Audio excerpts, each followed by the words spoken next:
One of those issues was to review a draft RFP.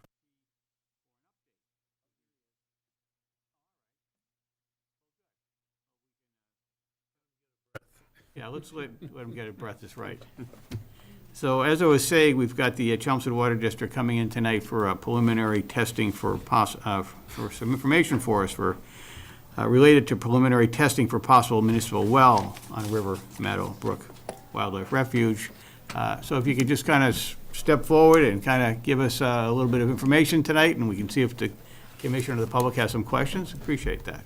I can. So my name's Andy Reed. I'm the water superintendent at the Chelmsford Water District. I do have Doug DiNatale, who will be joining shortly from AECOM, but I can answer some preliminary questions. What the district did is I approached Dave early on here in the last month or so about potentially developing a well in this area, or at least exploring a well to see if one was even viable. And I see you have a nice picture up here of the area that's near our water treatment plant. But the reason why we're interested is mainly because the district's looking for some redundancy in well supply.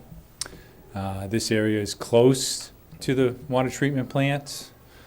It's also in our medium aquifer, so if you look at the Zone 2 and where our aquifer is in the district as well as in the town, this is an area that is likely to be prolific.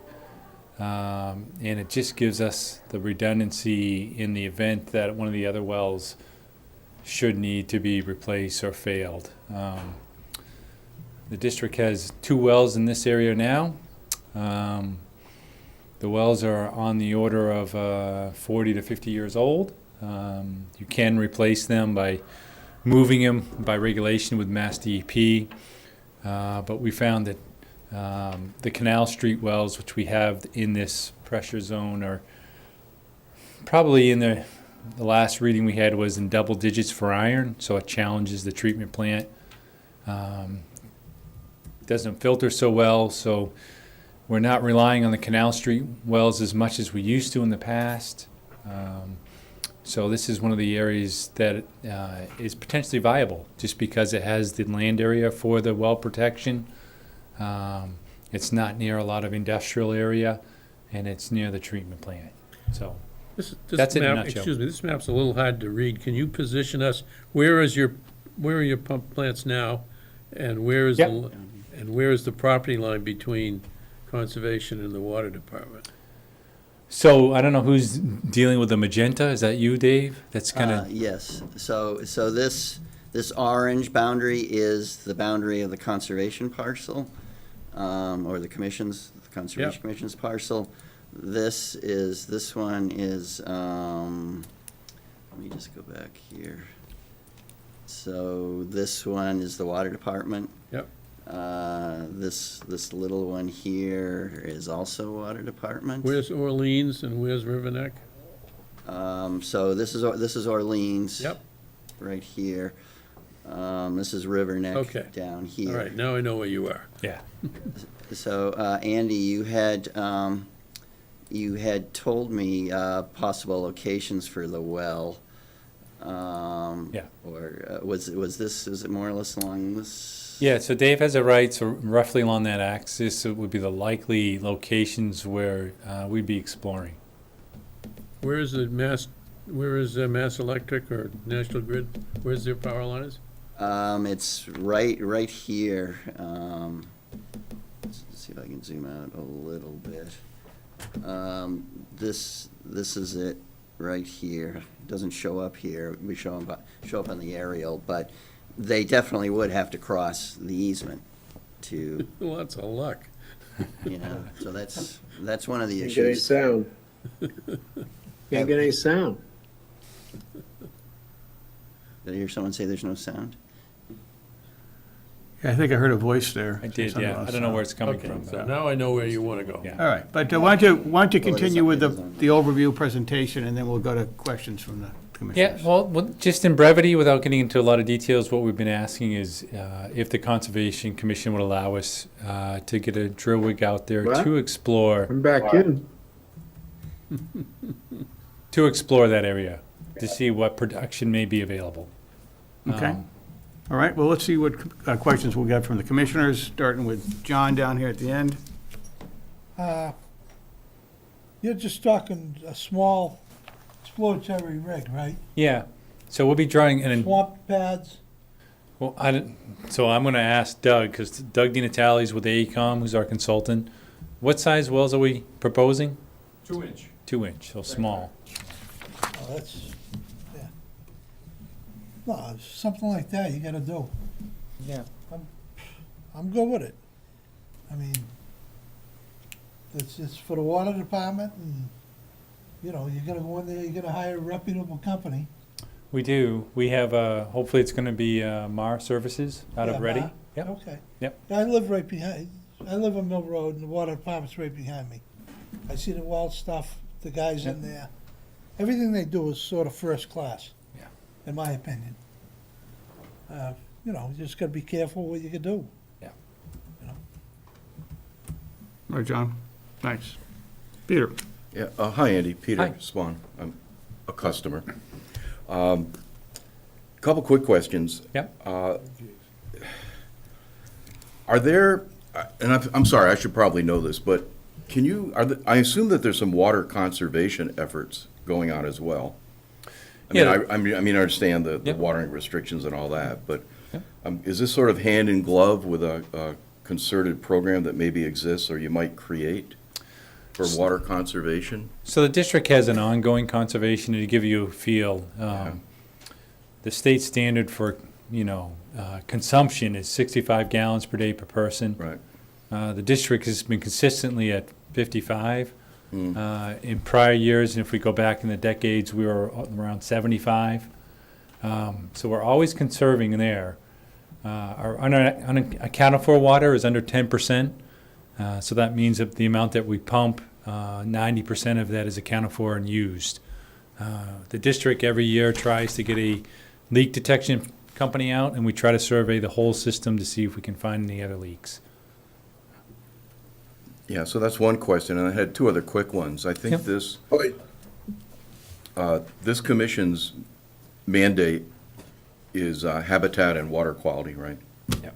So those are the kinds of questions that I would have at perhaps another forum, is what do we think the impacts of development would be on the wildlife refuge? Yeah. And what are the impacts on the water quality? And you know a lot more about this, so I look forward to learning from you, but this whole idea of water flow in the brooks being reduced because we're pumping from the watershed and then sending it, in the pipe down to the Merrimack, but kind of bypassing the recharge. Yeah. And at the same time, all the stormwater efforts by the town and private landowners and whatnot to get more stormwater infiltration rather than just running off is sort of helping the groundwater in town. So there's sort of a balance there. And it does have an impact on the habitat and the wetland functions that this commission is responsible for. Yep. So I would be in favor, and I'm sure AECom's got plenty of expertise. and Embarrassing your others, daughter. But I would be interested in, The big, huh? Any way to mute that voice? He's calling in on Zoom. He should mute. Well, yeah. We may have that's to really- mute it for him. Yeah, but that's really something that those guys down there should be controlling. but anyway, Andy, that would be, I would hope, the interest of this commission is to have a little bit more analysis of what the true impact would be Yeah. down the road and all these other trade-offs that I mentioned. Do you feel comfortable coming up? There's a whole permitting process, and I'm looking at Doug, if you not find the- Right. acceptable, he Yeah. can give you just a Yeah. quick Chris, I overview. think the subject Exactly. of this- I think Dave is right. We don't want to do a deep dive yet. Yeah. We just kind of preliminarily get some information, kind of what could be coming type of thing. So that would be another day. Okay. Dave, you're right. The purpose of this is you're asking us permission to do a drill, one or more drills on conservation land, not to put a well in. Correct, sir. Okay. And that's a good point. We wanna clarify. Whereabouts on our property do you want to do the drilling? Do you know yet? We do. So Dave shows you roughly the axis of the, Yeah, and how would you get to it, right? oh, so there's an access road that goes right through our Off of property. Orleans? Yes, sir. This. How this much disturbance of our wildlife refuge would have to be made in order for you to get to where you want to put the test drill? Well, the area is all open. It's mostly pines and that type of thing. Would you require to cut down any trees to get into the location? I would say very few, but I'm Oh, just. no, very few, not specific enough. You don't know yet. I don't know that definitively. I expect the answer would be none. The reason I'm So, being a little pushy on this, Mhm. National Grid destroyed land out there in their easement, and we had no recourse. And it's a disgrace what National Grid did to that wildlife refuge within the last year and a half. I don't want another person doing that. So that's why I'm asking some of these pointed questions. How long would it take to set the site up, do the drilling, and be out? it should be about 2 months. 2 months? Yeah. And would you propose, is there some time a year you would propose to do it? Would like to do it as soon as possible, so right now we're trying to, I won't get into details, Can you but do it at any time of the year, or is there one time that's better than others? it's better to do it in the warmer period than the So winter the summer period. when it, okay. Correct. And do you know what you're looking for, or is it really exploratory to see what's there? Well, it depends what you're asking, but generally, we're constrained by a lot of offsets. So the area that Dave has shown you is really the area that we're concentrating on. That's the area that's likely to gonna meet most of the offsets, as well as be as close to the aquifer as we can get. Mr. Chairman, I don't have a problem with allowing them to do the drilling, but recognizing that this is not to approve drawing water That's out of the important, ground. exactly. It's just a preliminary. David, do we need an RDA or anything at this point? I mean- believe this is covered under an exemption, but Andy, what I'd like from you is a detailed work sequence, exactly what it is Yep. you're gonna be doing, what kind of equipment. And once I get that, I can verify that it is covered under both the state and town as a minor exemption. I just will verify that. I do think, though, that the commission should, for the long term, think there are some general issues that the commission should be aware of, is that if this were to be approved, then, and please correct me if anything I say is wrong, Andy, that the Zone 1 needs to be under the care, custody, and control of the water commissioners. So that would then, there would actually have to be then a transfer out of the commission's ownership to the water commissioners. And that would be an article. That's really complicated, sure. when it's- That would be an Article 97 conversion, which there are a number of steps to do that. Another thing to be aware of, and I'm sure Andy is already very aware of it, that is rare species habitat. So that would probably be some additional level of review that would have to be done. And then just for the ultimate development and operation, there would have to be extensive testing done. I hope when I say stress testing is not inaccurate, it have to be stress testing of the aquifer. And from the commission's perspective, the concern there would be if there's any drawdown of the surface water. That certainly would impact things like wildlife habitat. And then just the one other thing, which is really less the commission's issue than Andy's concern, is National Grid, is that it probably would be better to speak to them sooner rather than later. They are extremely sensitive about anything that goes on in Extremely their difficult to easement. deal with, if you can find the right person. Right. Thanks, David. Good. Any more questions? Once Dave, again, before I just we move on? remind everybody, the questions that David just raised are questions that come up when there's an application to actually put a well in there, not for what Mr. Reed wants to do now, which is to see what's in the ground. That's correct. There's pretty good permitting.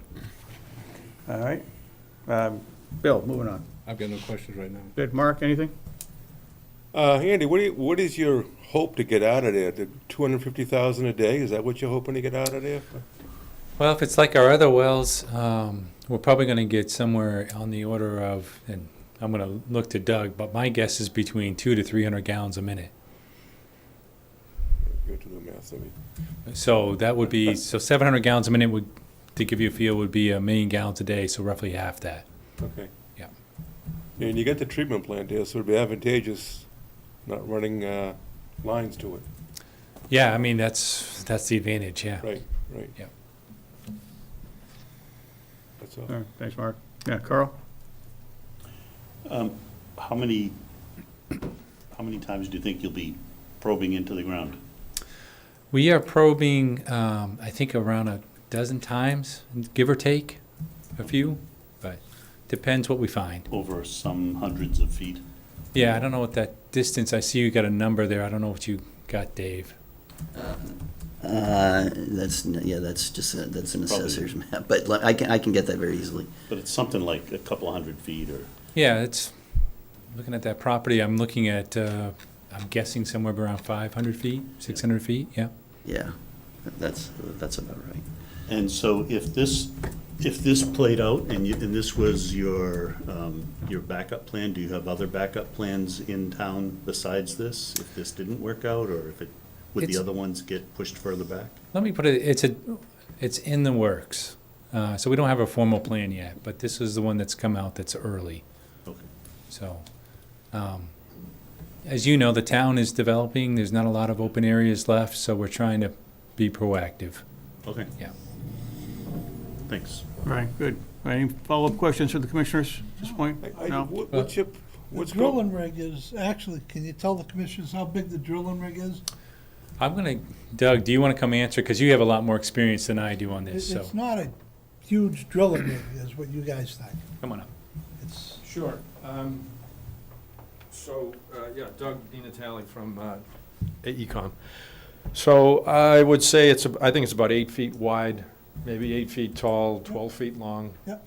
The mast goes up maybe 15 feet, something like that. And with respect to the question about taking down trees, we don't want to take down trees. That's not why we're out there, to take down trees. It's, there's enough, I've been out there enough times, we can probably fit the rig in between the saplings or whatever. That's not what we're interested in doing. That's it. I appreciate your answer, my experiences with National Grid. I'm sorry. All right, thanks. All right, I think Mark had a question, though. You already did some inquiring and you purchased land at Misty Meadows. Is that ever gonna come on? What I would say, to be determined, Mark. Okay. All right, Dave, question? This well, that if it were successful, Yeah. about 3/4 of our water is considered Merrimack River, and the 1/4 is considered Concord River, roughly, Yeah. in the town. So this would go to satisfy that Merrimack River section, if that's the right term. This is, I believe. Not as opposed to the Is it? Concord It's in the River? Concord, yeah. It's I'm gonna be sorry? in the Concord, It would be. Yes, Because sir. that's where the weakness is, right? In the Concord, oh, okay. yeah.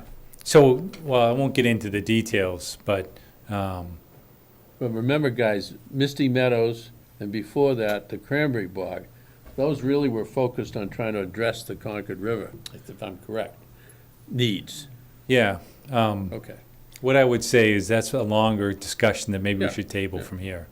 No, but I understand trying to balance the two watersheds, if that's the right term, in the town, so. So what the initial goal of the district is we have these wells. We're pumping some of the wells pretty aggressively. If we can get some redundancy, then we don't have to pump the wells as aggressive as we're doing now. Right. So, All right. So, David, we're just kind of in on, under open session for a little preliminary information.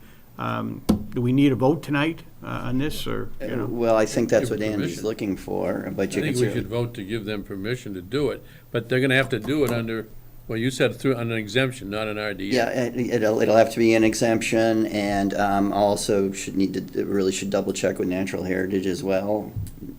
I'm not sure if there's any concerns with, I think There's wood turtle habitat out there that they're interested in. turtle nesting season is just ending now, Yeah. but, then at some point in the not too distant future, there'll be a concern for the hatchlings emerging. So, but I'll just double check with Natural Heritage, see if they have any concerns. All right, I see a gentleman in the back has got a question. If you could come up to the podium, please, give us your name and address. I'll be quick.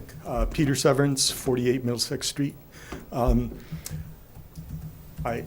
Just to echo some of what was brought up here, I went on USGS Stream Stats, and current permitted withdrawals are 0.86 million gallons a day, and you're proposing about another 0.5 million gallons a day. Excuse me, Mr. Severance, he's not proposing to draw any water out. He wants permission to see if there's water in the ground. That doesn't mean he's got an economic reason to do it. It may turn out there's no economics in doing it, right? Correct.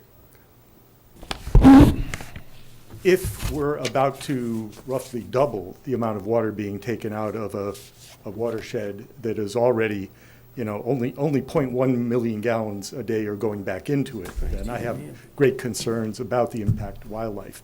So, I was most curious about what the magnitude of the withdrawal was going to be, and it's pretty significant given what the existing withdrawals are. And if you go to the ORS website, Organization for the Assabet River, which covers the Concord River watershed, water quality in River Meadow Brook is already pretty poor. So, and I would, just as far as the turtles go, I would really recommend having an independent wildlife person out there supervising where the rig's going so that turtles don't get crushed. That's all. Thank you, Mr. Severance. DeLuna. Thank you, Joel. Joel Luna, 10 Carter Drive. First, I just want to say that we're great friends, or rather the Water District have been great friends with us and have worked with us in a lot of areas, particularly in protection of that area, and so we appreciate that. My comment goes to the testing, not to the future thing, and that is that in other activities that in that area or in habitat area, that frequently what you'll do is you'll have somebody go and check to make sure that there aren't, first to scan to make sure there aren't turtles there, so forth and so on, because that area, the turtles do, we have tracked turtles through that area that they're planning to do the testing. And so I definitely concur with David that I would suggest, and I think we already suggested this to you, Andy, is that you double check with Heritage as to what they would recommend for your testing as well. But otherwise, we're fully in favor and understand the need for water in Chelmsford. But at the same time, I think there's certain practical things that can be done for the testing just to make sure that the actual, turtles and other things are protected. So that's Thank you, Mr. Luna. Thank you. So I think what we need now is a motion from the commission here to approve the testing, but it sounds like we'll have a couple of stipulations, conditions on that, one of them being that we have input from National Heritage to make sure that we don't have any negative impact, adverse impact on turtles or other endangered species, and also that, David, you confirmed that this would be within one of the legal exemptions. So if we could have a motion to that effect? Yeah, I move that the Conservation Commission give permission to the Chelmsford Water District to up to 12 wells, is that what I heard? That's correct. Up to 12, or do you want more than that? I had 12, that should be enough. Okay, so up to 12 test wells to determine the capacity of water there. With the exclusions that Chris said, one is that we follow the exemptions in the state regs, and that we notify Natural Heritage as to there's two rare species that could be out there. One is definitely wood turtles. The other is possibly blanding turtle. But they're on top of it because they did some work when Davis was doing their work out there. So they're up to speed as to what's out there. Thanks, Dave. Seconded by John? Yep. Any discussion before we vote? Sir? Yeah, I would recommend we amend that wording from notifying Natural Heritage to seek their advice on the best approach. That's the intention. I don't want to notify and then find out somebody didn't get the email.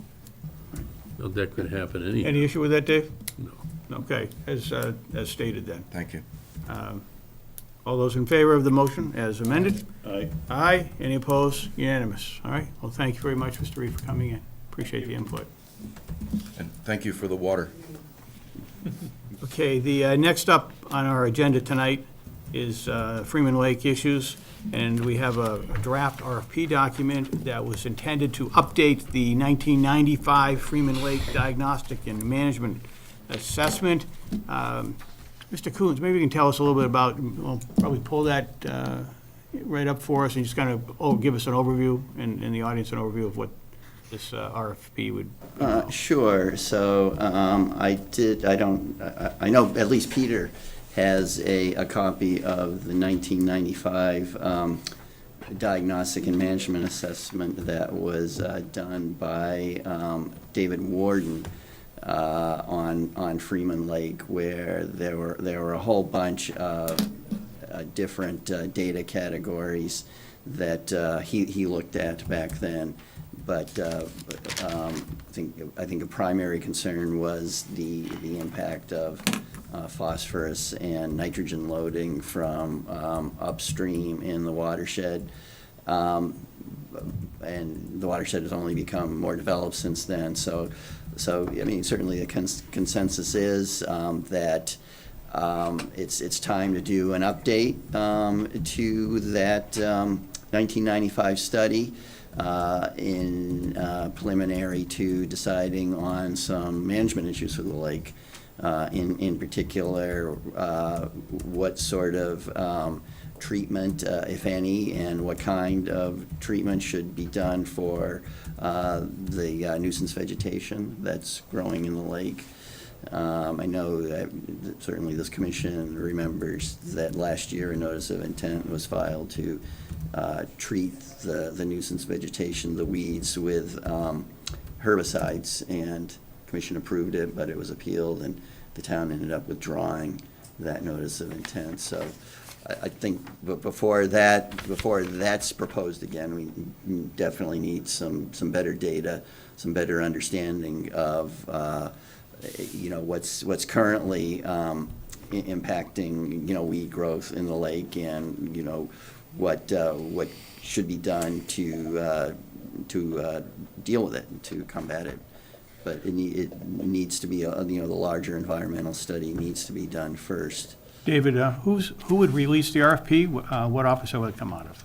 Well, I think there needs to be some further discussion on this, but my understanding is that the DPW would go through the DPW. They really were looking to me to draft it, but it needs to be put in, at the very least, it needs to be put into a format that's compliant with Chapter 30B, and they certainly have more experience with issuing RFPs than. And then who would I pay for personally it? do. Is that, again, out of the DPW budget as well? I believe so. I think that the budget for this project, at least nominally, is going to come out of what was planned for the treatment of the weed treatment of Freeman Lake. So that money is still there. Whether or not that will be sufficient to cover the entire scope remains to be seen. Have to get a better sense of that. But I certainly think it makes sense for this commission to lead the effort in terms of, but I think, and not in terms of doing a lot of legwork, but things like the public input session. There's at least 2 public input sessions. I think that makes sense for that to be done at Conservation Commission meetings, that sort of thing. But it will be the consultant, the project manager, which will be doing the work. I totally disagree with that, David. I don't think it's the Conservation Commission. If DPW is signing the request for proposal, they're the one that should have the public sessions to get public input, to edit and to amend as necessary that request for proposal. They're the ones that should select whoever is going to do the proposal, and they're the ones that should come before us to present what it is they would like to do, and this commission should critique that and approve it. That's what we do with every other application in town. We are not responsible for Freeman Lake. We are the Conservation Commission that's responsible for what is done to Freeman Lake. It's a big difference in my mind. I don't mind us lending some support like this. Sure. But the DPW's got to take the con on this. Yeah, I think you're raising a point. I do not want us to take the con on this. It's ownership. I think that's a good point. Who owns this at the end of the day? And I mean, we're a key stakeholder, certainly, in a permit grantor for eventual work. But Dave, I think, raised a good point about who should bear the ownership. Peter? Yeah, I just want to comment. I heard 2 different things. So let's make sure we're talking about the same thing. I heard Dave Coons talk about this commission possibly hosting the public input session as part of the study. And I heard, Dave, you mentioned the idea that this commission shouldn't be involved in the public input for the RFP That's versus the correct. study. Is it, so let's We just can be a talk about the same participant, thing. we can stand in the audience with the other citizens, and we can make suggestions to the applicant, Got it. but we should not manage it. And Dave, thoughts? Well, I mean, you know, the purpose of the public input session would be for just that, the public to provide, you know, their suggestions, their recommendations. I mean, there's certainly people who know a lot about this sort of thing in town, and I think that would be good. You know, we need their input, but I think it would be good for the commission to be kept in the loop directly in that way, because I mean, I would especially be concerned with, you know, some proposal might be generated later on that then it would take, you know, time for the commission to be brought up to speed on. Whereas if the commission had been kept in the loop all along, that it would be well aware of what's going on. That's different. Yeah, and if I could I think add, we agree to that, yeah. yeah, if I could With all due add, respect, let's understand, our Conservation Commission's agent serves two roles. One is he provides the commission with the expert knowledge that we need to render decisions. He's also an expert for people in the town that need conservation assistance, i.e. DPW. He can be a consultant, that's the right term, to DPW to get the proposal written correctly, to help them evaluate who the people are that want to do the work. He could even do it for them, but not do it for DPW as part of the Conservation Commission. Do it for DPW as the conservation expert in town.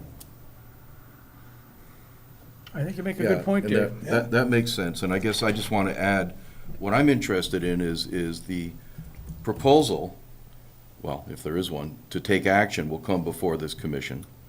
So I want to be sure that we have answers to all the questions that, you know, we're sitting here asking, and the answer is going to come from the study.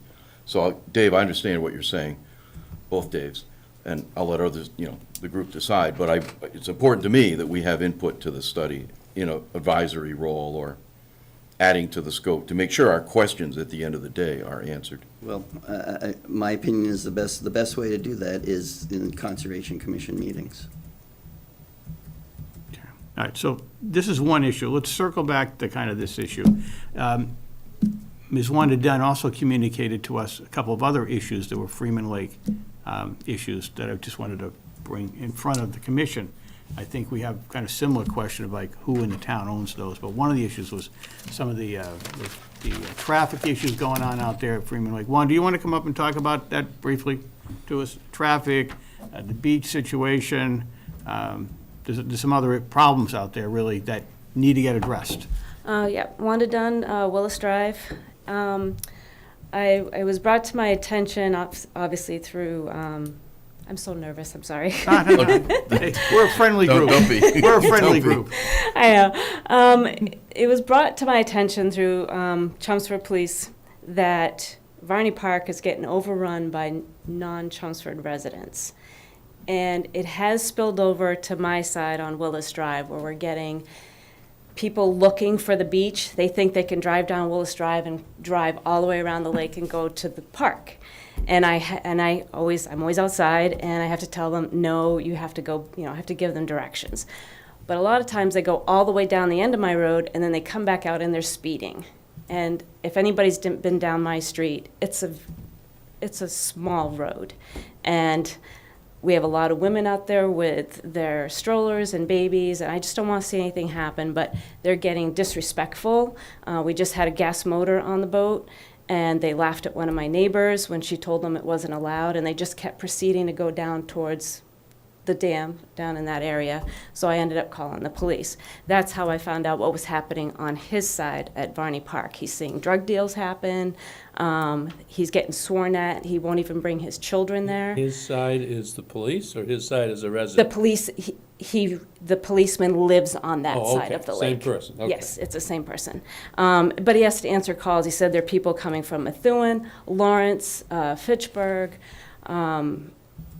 And I have no problem with people, but I want to institute, maybe if we're getting so overrun, can we charge people that don't live in Chelmsford? Because when I helped build the first park, before this one was torn, the new one came, about 2 years later, I was getting feedback that people from Lowell and were coming, and Chelmsford people were afraid to go use their own park. And we just spent all this time, volunteer time, to build it.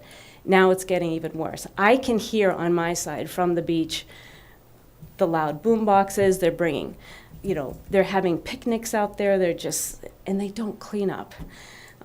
So I just want to bring it to your attention. I don't know where to go from here, that we are getting overrun. I have to physically tell people to get off of private property. They're coming on my side and just bringing their fishing pole and walking and looking, oh, I think I can fish here. And I go up and tell them, sorry, no, you have to go on conservation, and I tell them where it is.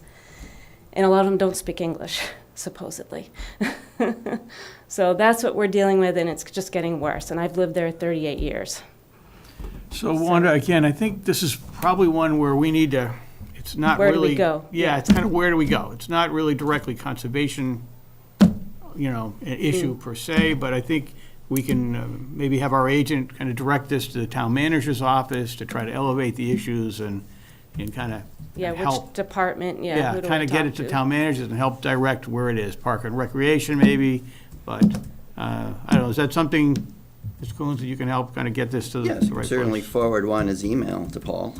Good. Okay. This is not the first time any of us have heard this problem. This is not a new problem. This has been a problem since the dam was, it may have been a problem before the dam was rebuilt, but it certainly has been a problem since the dam was rebuilt. As I understand it, the dam was rebuilt with federal funds. Consequently, Chelmsford cannot deny people from outside of the town using the facility. Now, that doesn't mean we can't manage it and patrol it and take care of it. I'm a little surprised to hear you say a policeman came to you asking you what to do, but. No, he said that he can't, his neighbors all wanted him to start a petition to bring it to the town's All he needs to do attention, is to and he go to said the he chief. can't because it's conflict of interest. Oh, no, And I that- said, I'll start it. I don't know where to start, but, He puts on his cop hat. Anyhow, I think, Chris, you're right. I mean, we can be the vehicle to get it, perhaps. Another problem is we do not have a Parks and Recreation Department.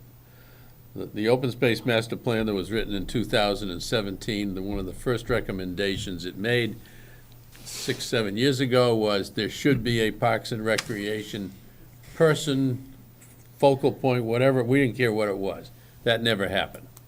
So when you say who should be responsible for Varney Playground? I think there is, Dave. I thought there Is was it Parks and Steve. Rec- who is it? Steve Callahan? Who is it? That's just DPW. Well, It's not I a don't- DPW. that's- That's got- He's But their own entity, That's though. facilities, That's that's not. right. That's See, not that's part of the problem. Nobody owns, programs, no. there's no program, right, anyhow. So, yes, Chris, we have to go to the top and have him decide who in the Yeah, we do. organization Definitely should go he to the wants town to handle manager. it. Yeah, 'Cause okay. Paul's not gonna handle it himself. No, but he can Right. delegate it. Yeah. And since DPW's been involved in rebuilding Varney Playground and, Yeah. Yeah. I guess primarily that, and now they're involved in this, in the Freeman Lake water issue. Yeah. As far as I'm concerned, they own Varney Playground, Varney Park. Yeah, Peter, something? Don't want to go on a tangent, but is there a similar problem at Hart Pond? No, No, Ponds an association. see, they're an So that- association, yeah, that's- so that- very different. Okay, Very Yeah, different they- that's they a don't have whole as many. different Scenario. got it. And. we do have a problem at Hart Pond with rich people from Carlisle coming. But that's another discussion. That's another discussion for another day. They're just mad about the water, they're just mad about the water, Dave. Crystal Lake. All right, so Wanda, we understand, and it sounds like it's getting to be a bad problem again. Yeah, Year, so, so. all right, so we'll go to town manager.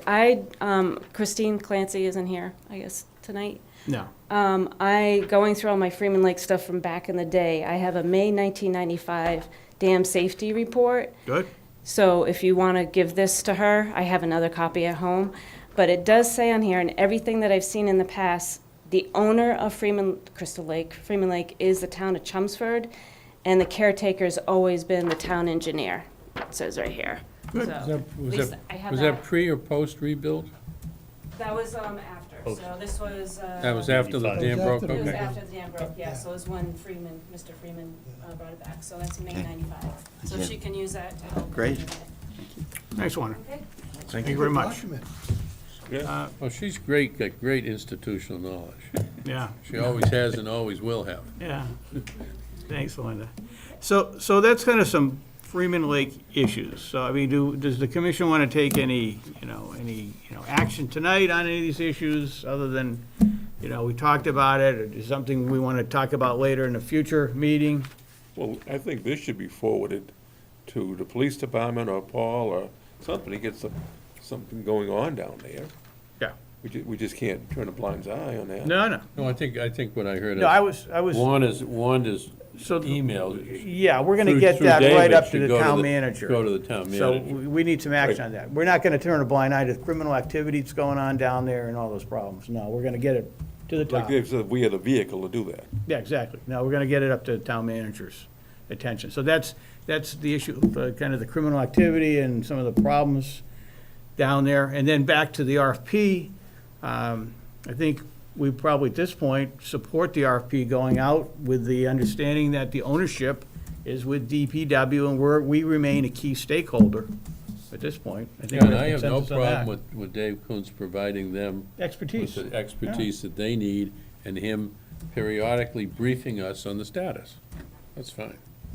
And Dave, we have an opportunity to add a couple things to the scope Sure, through you. yep. Okay. So let me know. Remember, it's not our scope. We're consulting. No, The we haven't been land around asked. it. We haven't been asked. The land around it is the scope. The lake itself is not our scope. I heard earlier that somebody said DPW should have a public session to seek input from the public. One person in that, one part of that public is the Conservation Commission. That would be the vehicle for us individually or as a commission to make recommendations to DPW. It's no big deal for them to hold a public session. The big deal is to get people to show up. But All right, well, we've got, still have a lot on tonight's agenda, so let's move along into our regulatory hearings. Talk to you later. we have to vote on that, Chris? I thought it was just the land around it. David, you want to vote from us on that? Not the issue. No, I don't need a vote. All right, I mean, very good. Peter, I think it sounds like you have some suggestions. Yeah, send them in, send them in to Yeah. the agent as usual, and Yeah. copy the rest Keep of it us. low-key. Yeah, and copy the rest The of only us thing, so we the all only thing know. I say, I think in the RFP, we don't need to go into a huge amount of detail. Correct. And we can't spend a lot more money because we're probably already up against the budget. Yeah, exactly, all right. All right, so moving along, regulatory hearings. We have a notice of intent, Mass DOT, Tingsboro Road, from Vinyl Square to Wellman Avenue. Alyssa Jacobs from Epsilon Associates is listed as representing the applicant. This is a notice of intent, so we have a legal notice that we have to read into the record. Mr. Clerk, if we have that legal notice, please. Mr. Chair, pursuant to the provisions of the Massachusetts Wetlands Protection Act, MGL 131, Section 40, and the Chelmsford Wetlands Bylaw, Chapter 187, Chelmsford Conservation Commission will conduct a public hearing in room 204 at the Chelmsford Town Offices, 50 Billerica Road, on Tuesday, June 13th, at 2023 at 7 p.m. to consider the notice of intent filed by property owner, Massachusetts Department of Transportation Highway Division, for proposed work within bordering lands subject to flooding, riverfront area, deep brook, and 100-foot buffer zone to bordering vegetated wetlands in the Route 3A Tingsboro Road State Highway layout from approximately 15 Tingsboro Road North to Wellman Avenue. The project entails adding new sidewalks and crosswalks. Mr. Chair. Thank you, Mr. Clerk. Now we'll have a presentation and overview from the applicant's staff to tell us what's being proposed here. Good evening, Commission. This is Alyssa Jacobs with Epsilon Associates representing the applicant, Mass DOT Highway Division. With me this evening is Stephen Siviglu with Mass DOT, as well as Courtney Walker. So thank you for that introduction. Just to orient everyone to the project location, if I could share my screen. Sure, hold on a second. That would be helpful.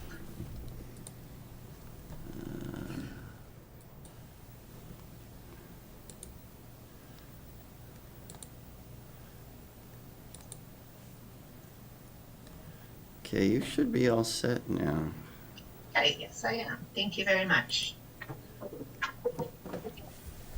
Okay, so to orient the commission to the location of this project, it is along Route 3A, Kingsborough Road in North Chelmsford. It is just west of the Merrimack River and the railroad tracks in this location of North Chelmsford. So as stated in your introduction, it extends approximately 2,500 linear feet along this stretch of road from Wellman Avenue almost to the intersection with Groton Road or Route 40. The work will occur along the kind of north portion of the roadway. And what is being proposed is either the reconstruction or the construction of new sidewalks to a consistent 5-foot cross-section along the north side of the road, as well as adding in ADA-compliant curb ramps at all driveway and street crossings and crosswalks where applicable. Resource areas located within the project limits are associated primarily with Deep Brook, which is a perennial map stream. There are some, so work is proposed within the buffer zone of Deep Brook associated with the inland bank, as well as bordering vegetated wetlands and riverfront area. And a large portion of the project area is also located within the 100-year floodplain associated with Deep Brook. Navigate to the permit plans. So the permit plans that were provided illustrate the areas of work where they're showing either new sidewalk or existing sidewalk that will be retained or sidewalk that will be replaced. So it's a combination. And work all will be within the state highway layout. And so I'm gonna, let's see, just kind of give you show what existing conditions are.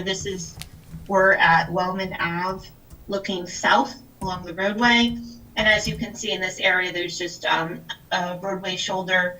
This is the north side, this is the south side of the road. And so in this area, trees will be protected and work will be within that state highway layout. So there will be and curb added. So this will look a little bit different in this area.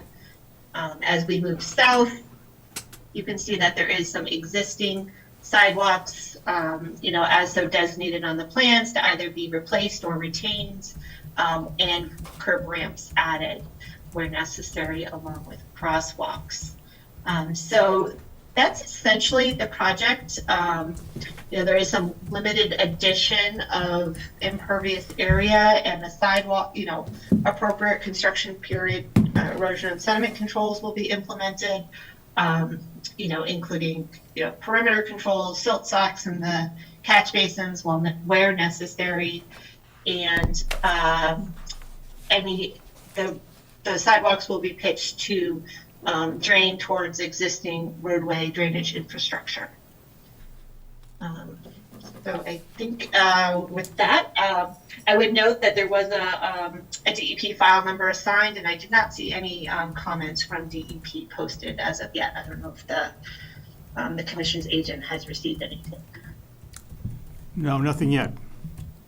Nothing yet. Well, Alyssa, thank you very much for that overview. I'm just going to jump quickly to our agent, Mr. Coons. Anything you want to flag to the commission for our attention? Just a couple of questions. So, Alyssa, maybe you could talk a little bit about the compliance with the performance standards for the work in the different resource areas. Sure. Let's see. I'll start with floodplain. So for work in floodplain, there's no real change in grade or fill proposed. So there will be, where there's work in floodplain, there's no still proposed, so no compensatory storage will be required. With regards to work in, there's no work proposed in vegetated wetlands. And with work in the riverfront area, there's no work proposed, closer than existing conditions. And, this one thing I should have pointed out at the beginning is that portions of this project should be considered as a limited project under the Wetlands Protection Act, as well as redevelopment and a limited project under the stormwater standards as well. So that really relaxes the requirements for the performance standard. So specifically with regard to work in, this would probably be considered work in degraded riverfront area, but because it's a limited project, you don't have, there's no restoration or mitigation that would be required. And actually, that was going to be my next question. So how is stormwater handled? Going to be handled with this? I mean, it's not going to make existing conditions any worse, is it? Mm-hmm. No, there'll be a slight increase in impervious surface of a few thousand square feet, and that increased impervious will drain towards existing drainage infrastructure in the street, which is catch basins. So there will be, so it will, those roadway shoulders are degraded to begin with and likely not infiltrating at this point anyway. So No new catch basins are being proposed? No new catch basins are being proposed. There may be just modifications to the grates. That's come up on a few projects where necessary for bicycle lane travel.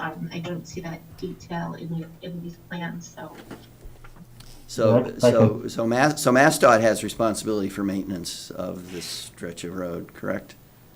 Correct, and there, we provided an operations and maintenance plan and a long-term pollution prevention plan associated with this project. Good. Well, thanks, David.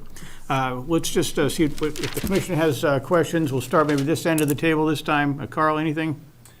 I know this area pretty well.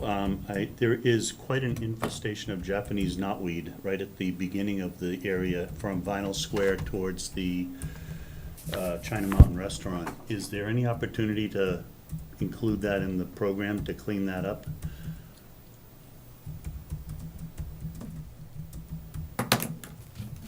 Great question. I'm looking for that area on the Google Street View now, and I do see that.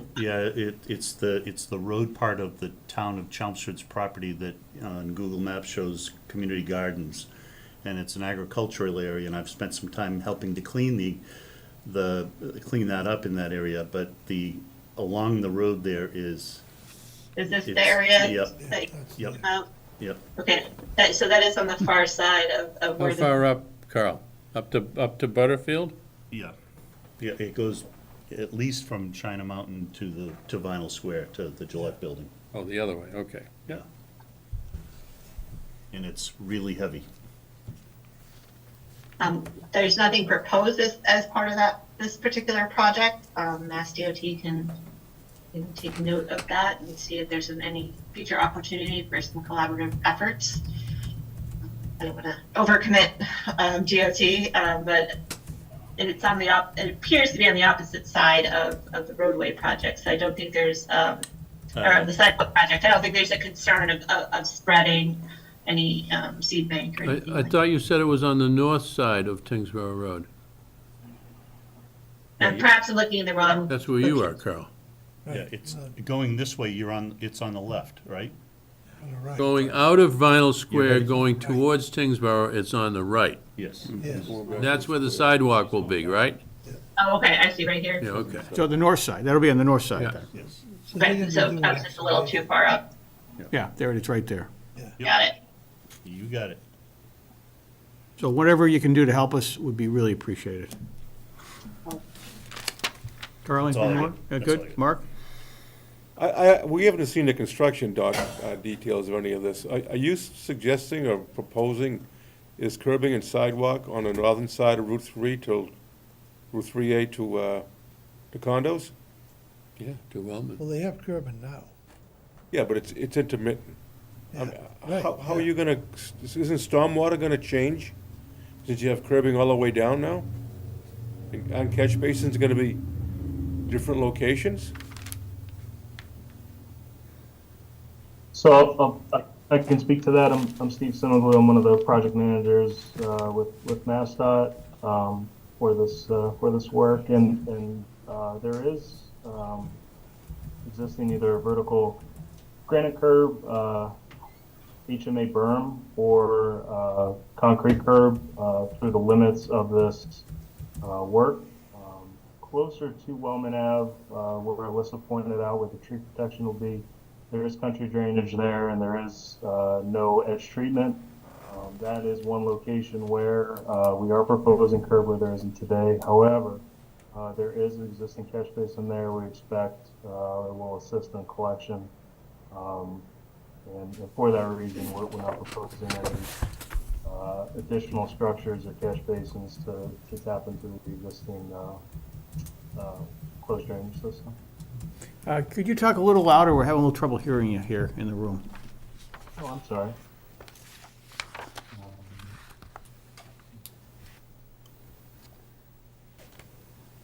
I guess How's that? I guess my Is that concern. better? It's better. Go ahead.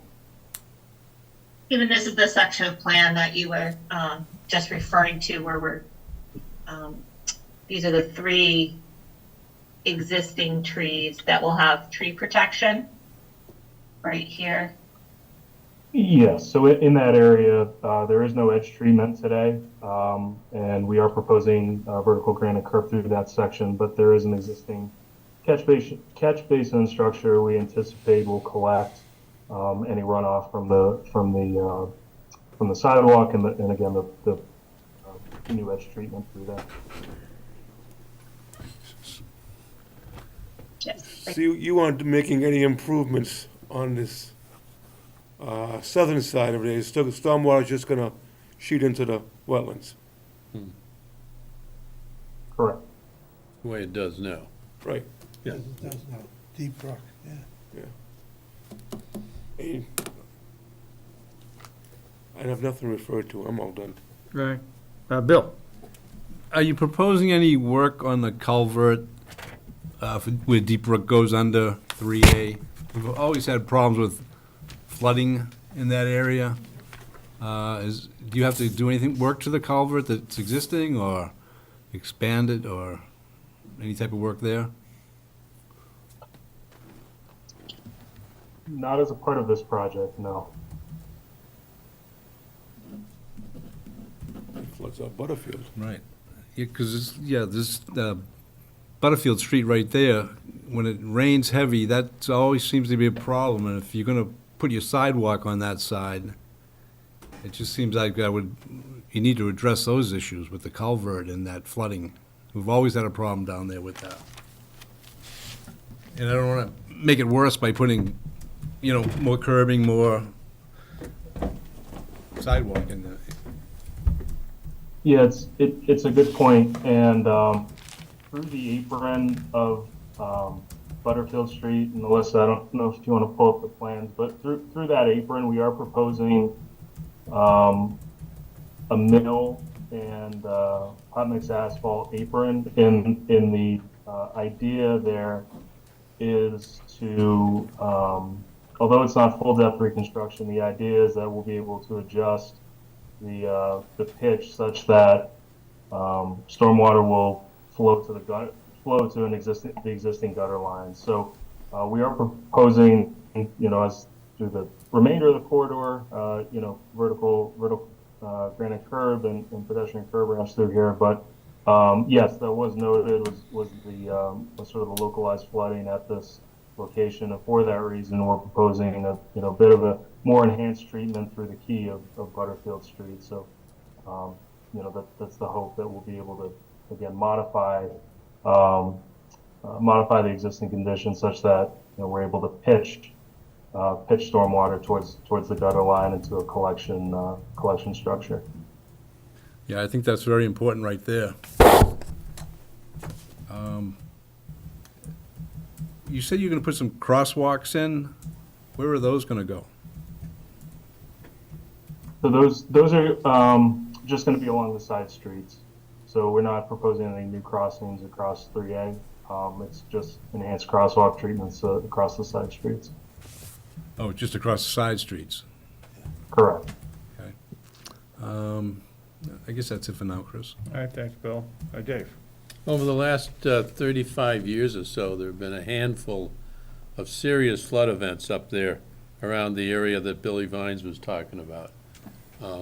In your proposal under section 3.4, it says 9,090 square feet of permanent impact to bordering land subject to flooding is proposed, with 657 square feet of temporary impact.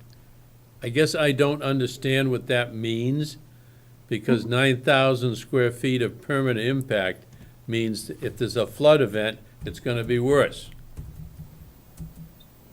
So to clarify, there's a footprint of that impact level, but we're not proposing fill that would displace flood storage in that area. And so that would be where you would cause an increase in flooding if, or under the regulations, if you need to provide, if you're filling a volume in that floodplain. Okay, so this project is not proposed to alleviate any of the historical flooding issues in this stretch of Tingsboro Road? No, this is a sidewalk enhancement project. In the proposal, you say some trees are coming down. How many trees and where are they? Don't think trees Go ahead, removed. I don't believe any are proposed to be removed. They're proposed to be protected as part of this project. So no trees are gonna be removed? At all? I will double check on the plans. I see tree protection measures for the existing trees. I'm not talking about protection, you're right. I'm talking about if you actually are gonna take trees down to construct the sidewalks, because if you are, I'm gonna ask you to replace the trees somewhere. That's all I had, Chris. Thanks, Dave. Peter? Yeah, no trees are anticipated to be removed. Though there may be some minor clearing, but no tree removal is proposed here. Thank you. Peter? Yeah, a couple quick things. Dave Coons, this is part of the Natural Heritage Endangered Species Estimated Habitat Map. And I don't know enough yet about our mission to understand exactly how that affects what Mass DOT would like to do. So you don't have to comment, but I'm going to defer to you down the road to help cover that base for us. Well, we could just clarify. I mean, a copy of the notice of intent was sent to Natural Heritage, wasn't it?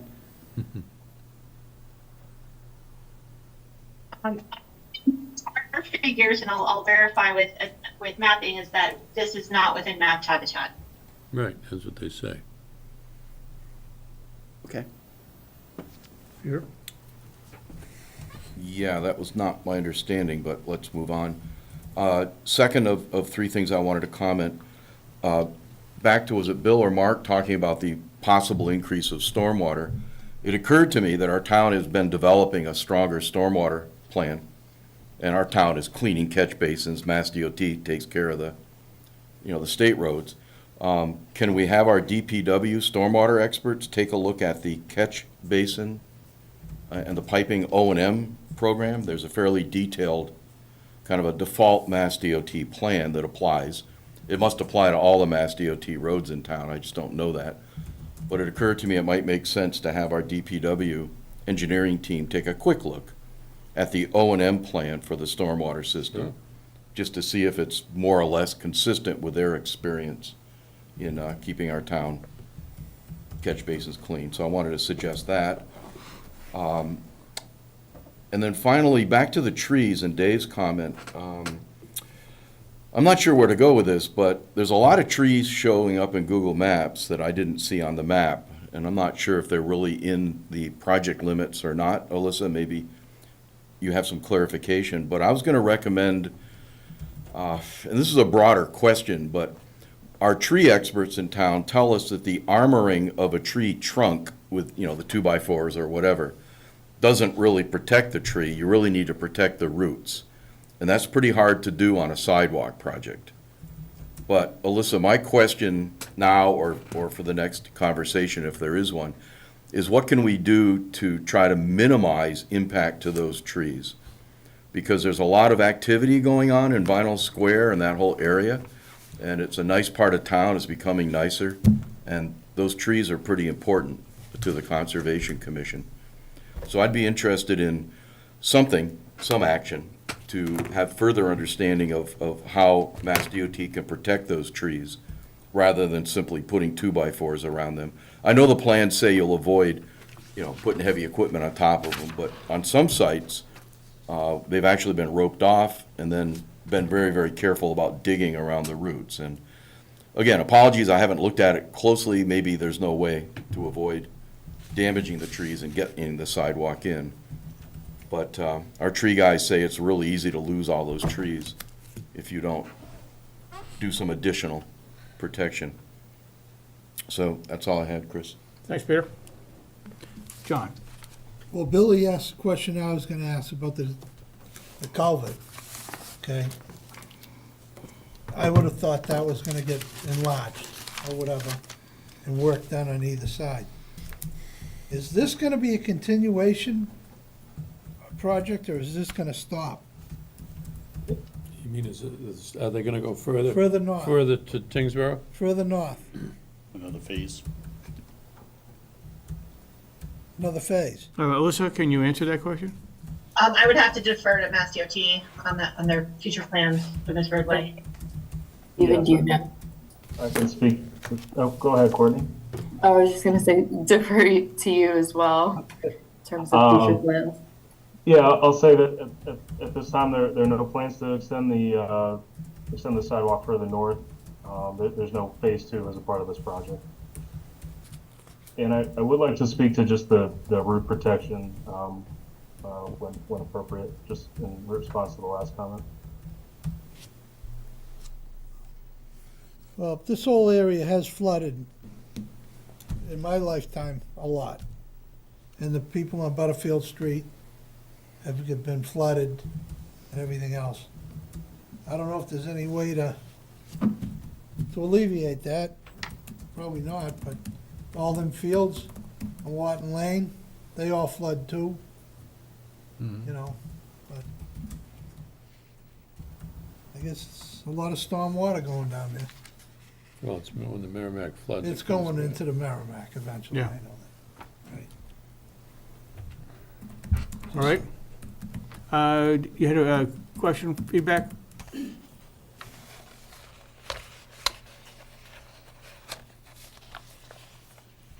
DOT, Mass DOT?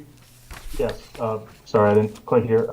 So yes, just in speaking to the root protection, we have items built into this contract for air excavation in root pruning. So the idea is, as you mentioned, that tree protection itself is not sufficient, that special care will be taken with the roots themselves. In addition to that, we have an item in the contract for an arborist.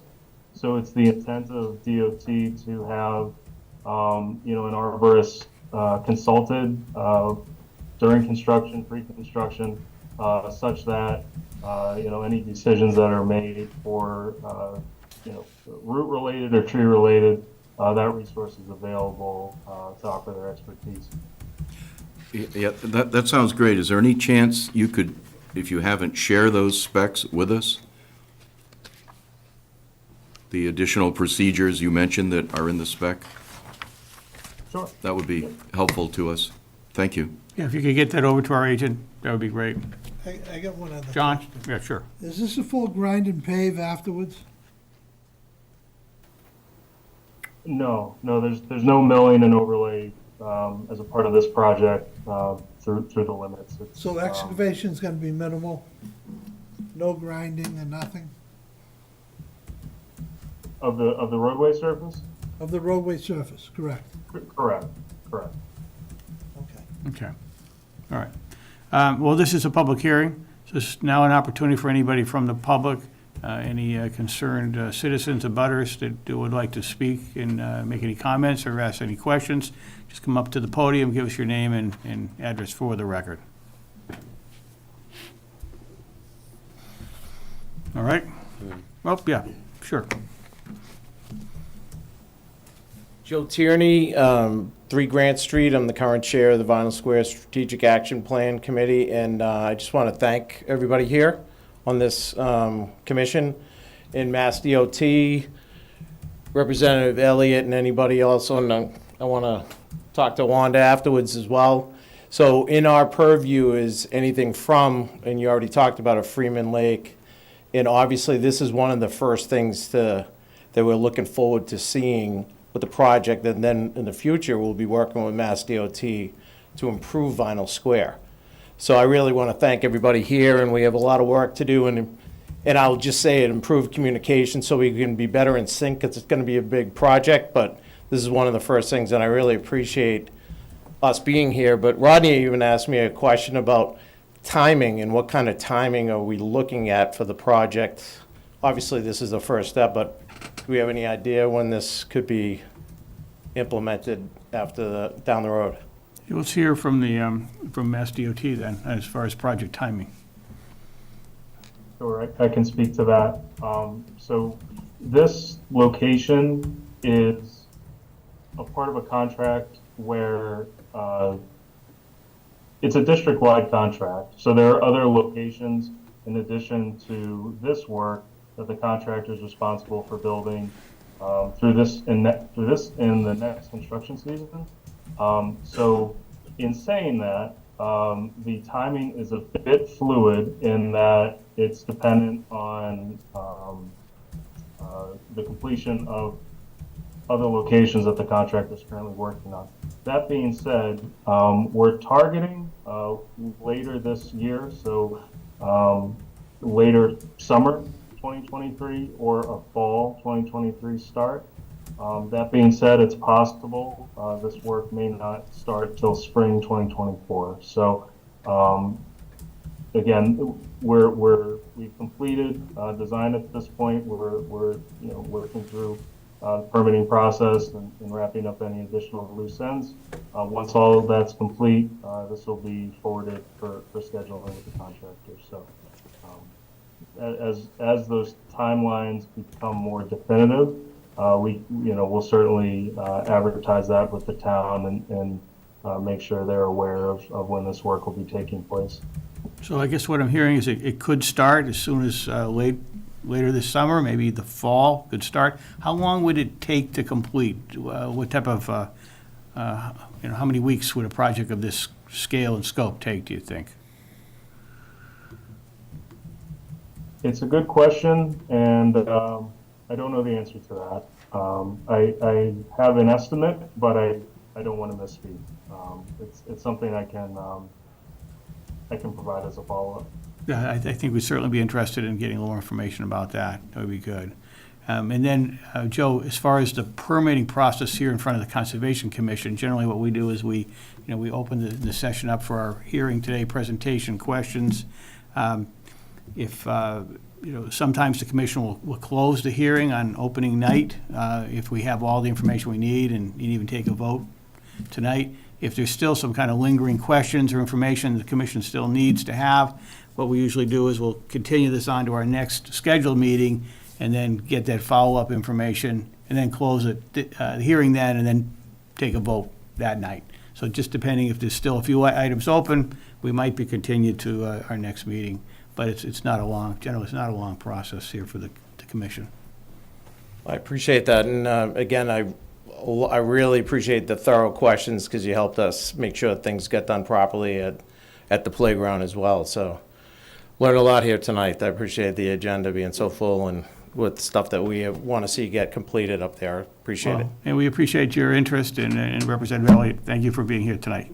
I learned a lot tonight, too. I didn't realize that Concord Carlisle folks are the ones that knocked over the porta potties down at Hart Pond. Chris, I had a question. Yes, Bill? Does Chelmsford DPW have any input on this project, or have they seen the plans, or is this strictly the state?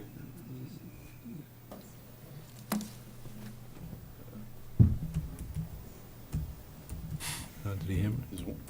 I guess Good question. that's a good question. I don't hear, Mass DOT, I mean, or do you have any information on that? Has any of these plans been shared with the town's DPW, do you know? Or I mean, or maybe, David, do you happen to know, perhaps? I don't. Now, that question had occurred to me. My assumption is because this is under MassDOT's jurisdiction, and they're entirely responsible for the upkeep and maintenance, that probably the town DPW does not have any involvement in this.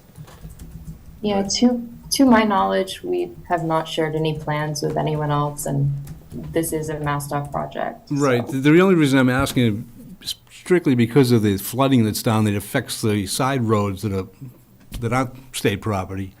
So anything you do on the state road, some of that's going to affect the town's property and things we're responsible for. And I didn't know if you shared it, so that maybe they had some input on anything that could be done to help out with those issues. It's also not a bad idea to share information. I think it's great. The sidewalk's great. That is, I live in that area, and that stretch of road, a lot of people walk up and down there. It's very dangerous. So It is. sidewalk's going to make a big It's difference. a out big there. safety improvement for Water sure. can stories now. That's right. That's right. And So I think the drainage off of the side roads is being improved, right? With the, I think I heard that the pitch of the intersection is going to be adjusted so that the runoff flows better off of those side roads. Did I understand that correctly? Yes, that's the intent. Within the limits of what we can do with with a resurfacing, we're going to try to adjust the pitch to such that stormwater will flow into the gutter line and not pool as it does today. are you familiar with the flooding that occurs down there? Certainly not the institutional knowledge of those that live there, Well, that's why if the it's really Chelmsford DPW was involved at all, is just to have any type of input at all, that would, maybe some minor thing you could do when you're doing the sidewalks that would help our problem. So, that was my question. Could we suggest that a peer review be done on the stormwater? If I were to come before the board with plans like this, they would say incomplete. Come back when you have a complete set of plans. I don't ask him for that. I just want to know that the stormwater's being improved. Well, one option you could do is you could pass the plans on to our DPW, the stormwater folks, and have them look at it. That'd be peer review. Yeah, that's one option. Yeah, and I- That's not unreasonable to try to take that step, come back at our next meeting, and get some more input. Yeah, and I think we could include the stormwater consistency thing. I mean, I realize we may not have any jurisdiction, if you will, over a state project, but wouldn't it be nice if the stormwater management approach by the state highways, was somehow at least coordinated with the town? If not controlled, I don't mean that, but just coordinated. Since the town ultimately is, as you say, responsible for the off-site flooding. Okay, John? And my input, stormwater might be able to work with the state and clean out Deep Brook there a little bit and alleviate some of that. Except it's not part of this project. But stormwater from Chelmsford has cleaned out brooks in the past. This is something that stormwater might want to look at. I mean, while the project's underway. Yeah, It's a shovel-ready project. As soon as they get their permits, they're gonna do it. Right. But if the town looks at something afterwards, they might be able to go in there and alleviate some of that water down through the fields down there. Yeah, I mean, you're right. I mean, this project is not proposing to alleviate the flooding issues. No, the But flooding's gonna It be might be there. an opportunity to take some action while there's construction going on. Yes, yep, yep.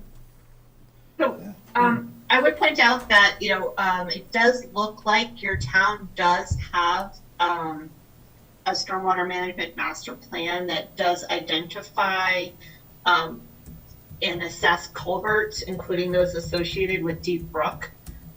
So it looks like there is, some documentation already, at the town level and a proposed action plan.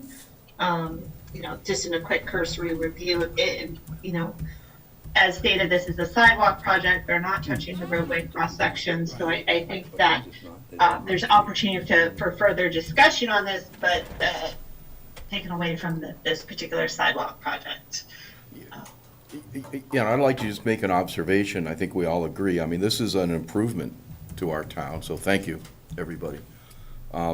Obviously, we want to get all the additional benefit we could, but at some point, it is just a sidewalk project. Sure, but I want to make sure that the sidewalk project Get it. doesn't aggravate the flooding problem, Agreed, even though everyone says, oh, it's not going to, but that's, agreed. Can we make a proposal saying that we want this reviewed by DPW? well, I heard Peter say, we want DPW to review the stormwater management plan But- that's associated with this. Yeah. I think that's a Before we fine do idea. anything. It's not an unreasonable request. Representative Elliott, do you have something like to say?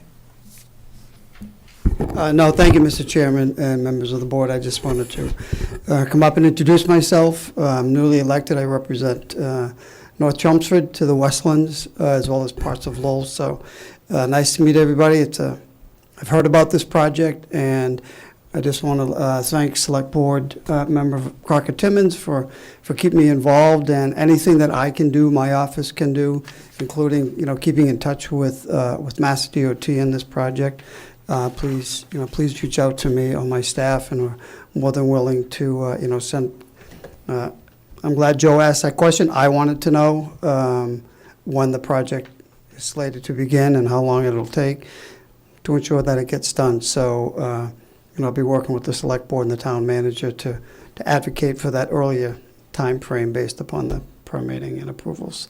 So, thank you. Thank you for your time, and look forward to working on this or anything else that I can advocate for the state. Thank you. Thank you, Representative Elliott. So Mark, to your question, I mean, yeah, we could have a motion, basically, to, send over the stormwater data information to our DPW and ask them to review, assess it, and give us some feedback for our next meeting. We could continue tonight's meeting to then, see if we get that. Obviously, it's a good project. We don't want to unnecessarily delay this good project, but Agreed. it's, We don't want to make things. 2 weeks, No, 2 it's weeks. shovel ready. Yeah, They bid it and do it. yeah. All right, so I think we got a motion from Mark then to get the stormwater data over to our DPW Right, for review. for review for our next Second. meeting. Seconded by Dave McLaughlin. Any further discussion? All those in favor, aye? Aye. Any opposed, unanimous? So then I'll need a motion to continue to our next meeting, which would be June 27th as well. Move. Moved by Bill, Second. seconded by Dave. All those in favor? Aye. Aye. Unanimous. Very good. So we'll hopefully wrap things up on our next meeting on June 27th. Thank you, everyone. Thank you. Good. Okay, the next item we have is on tonight's agenda is a notice of intent. This is Todd Welton Wilkins, 287 Acton Road. Maureen Harold from Norse Environmental Services is representing the applicant. And this is, do we have a legal notice here as well? Yes, we do, Mr. Chair. Pursuant to the provisions of the Massachusetts Wetlands Protection Act, MGL 131, Section 40, and the Chelmsford Wetlands Bylaw, Chapter 187, the Chelmsford Conservation Commission will conduct a public hearing in 204 of the Chelmsford offices, 50 Oak Road, June 13, 2023, at 7:05 p.m. to consider the notice of intent filed by the applicant Todd Welton Wilkins for proposed work within the 100-foot buffer zone to bordering vegetated wetlands at 287 Acton Road, further identified as Assessor's Map 117, Block 421, Lot 2. The project entails removal of existing driveways and walkway, followed by construction of a new driveway, addition garage, retaining wall, and stairs, grading, landscaping, and installation connection.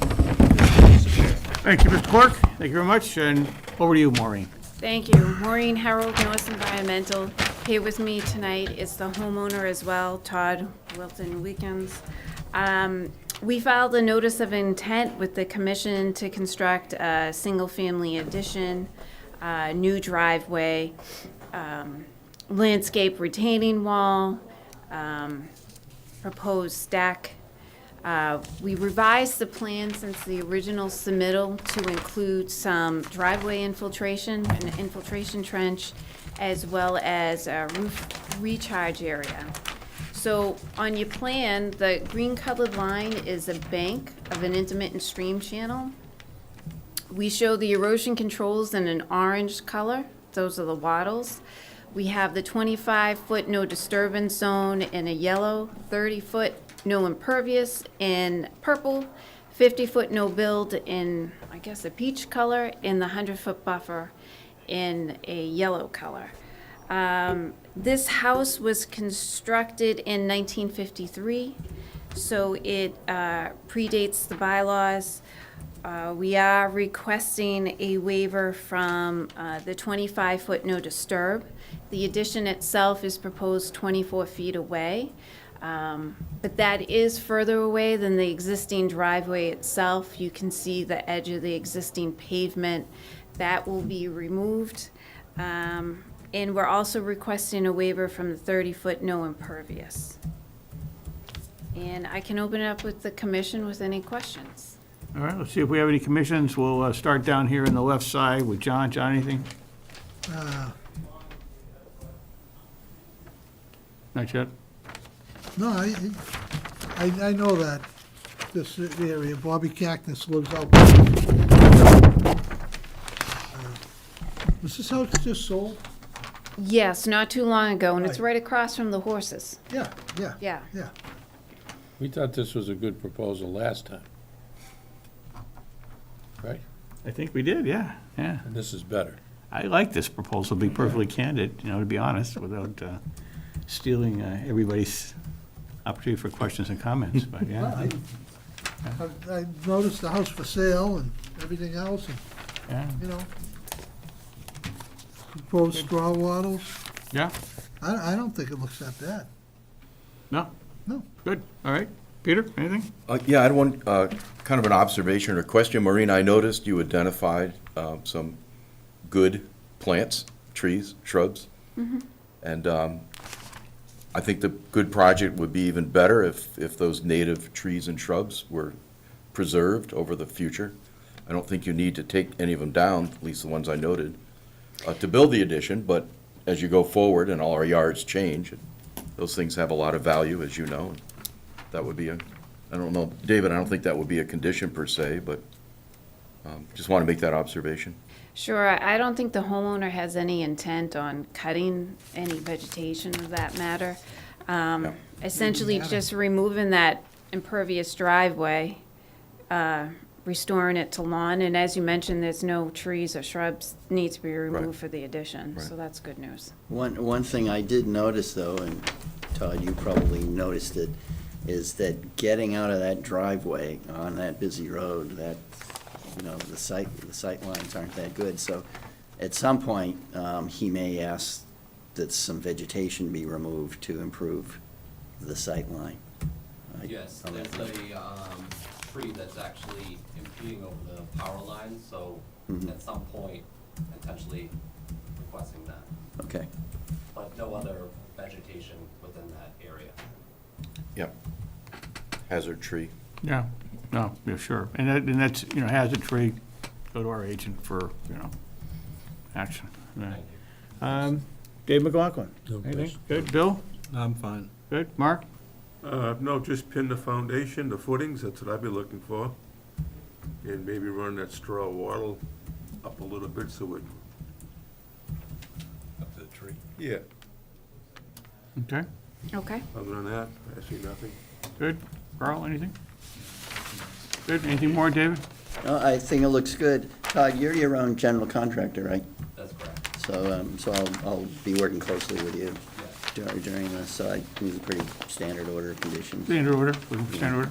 Good, good. This is a public hearing, so if anybody from the public has any comments, questions, now's the time to step forward. No public input or comments, very good. So we're hearing a recommendation from our agent, it's a standard order of conditions, so that's good. But first, we would want to close our public hearing. You want to extend the straw wattles?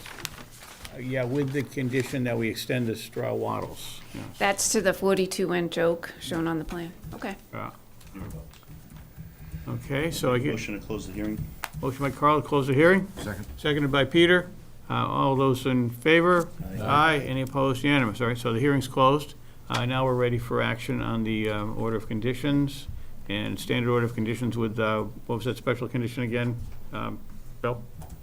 Extend the straw wattle Straw wattles to to- the oak tree. Oak tree. Okay, good. Good. So moved. So moved by Dave McLaughlin, seconded by, Wait a minute, Chris. Also pin the foundation. oh, yes. Yeah, pin the foundation as well, too. So 2 items. Okay. So motion by Dave McLaughlin, seconded by John. Any further discussion? All those in favor? Aye. Any opposed? Unanimous. All set, Maureen. Great, thank you. Have a good night. Thank you. Thank you. Good luck. Yes, thank you very much.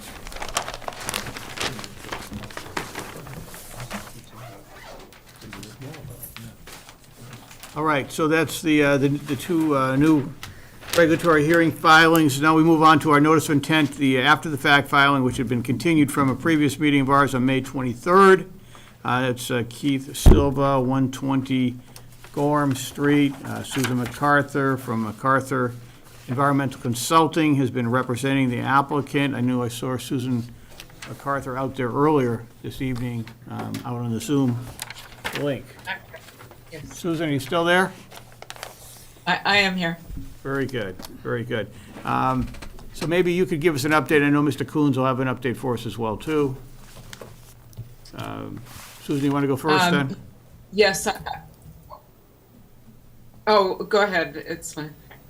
Maybe we'll hear from David. Why don't you give us a little update? So, I think if commission members recall at the last meeting that Mr. Silva had hired a landscape contractor to go out there and stabilize it, address the erosion problems, which was done. I visited a day or two after the landscape contractor finished work, and it looked really good. Although the grass had only just been planted, hadn't started growing yet. There's and so I did a site visit today. There's with the bouts of heavy rainfall we've had since then, there's been a little bit of increase in erosion.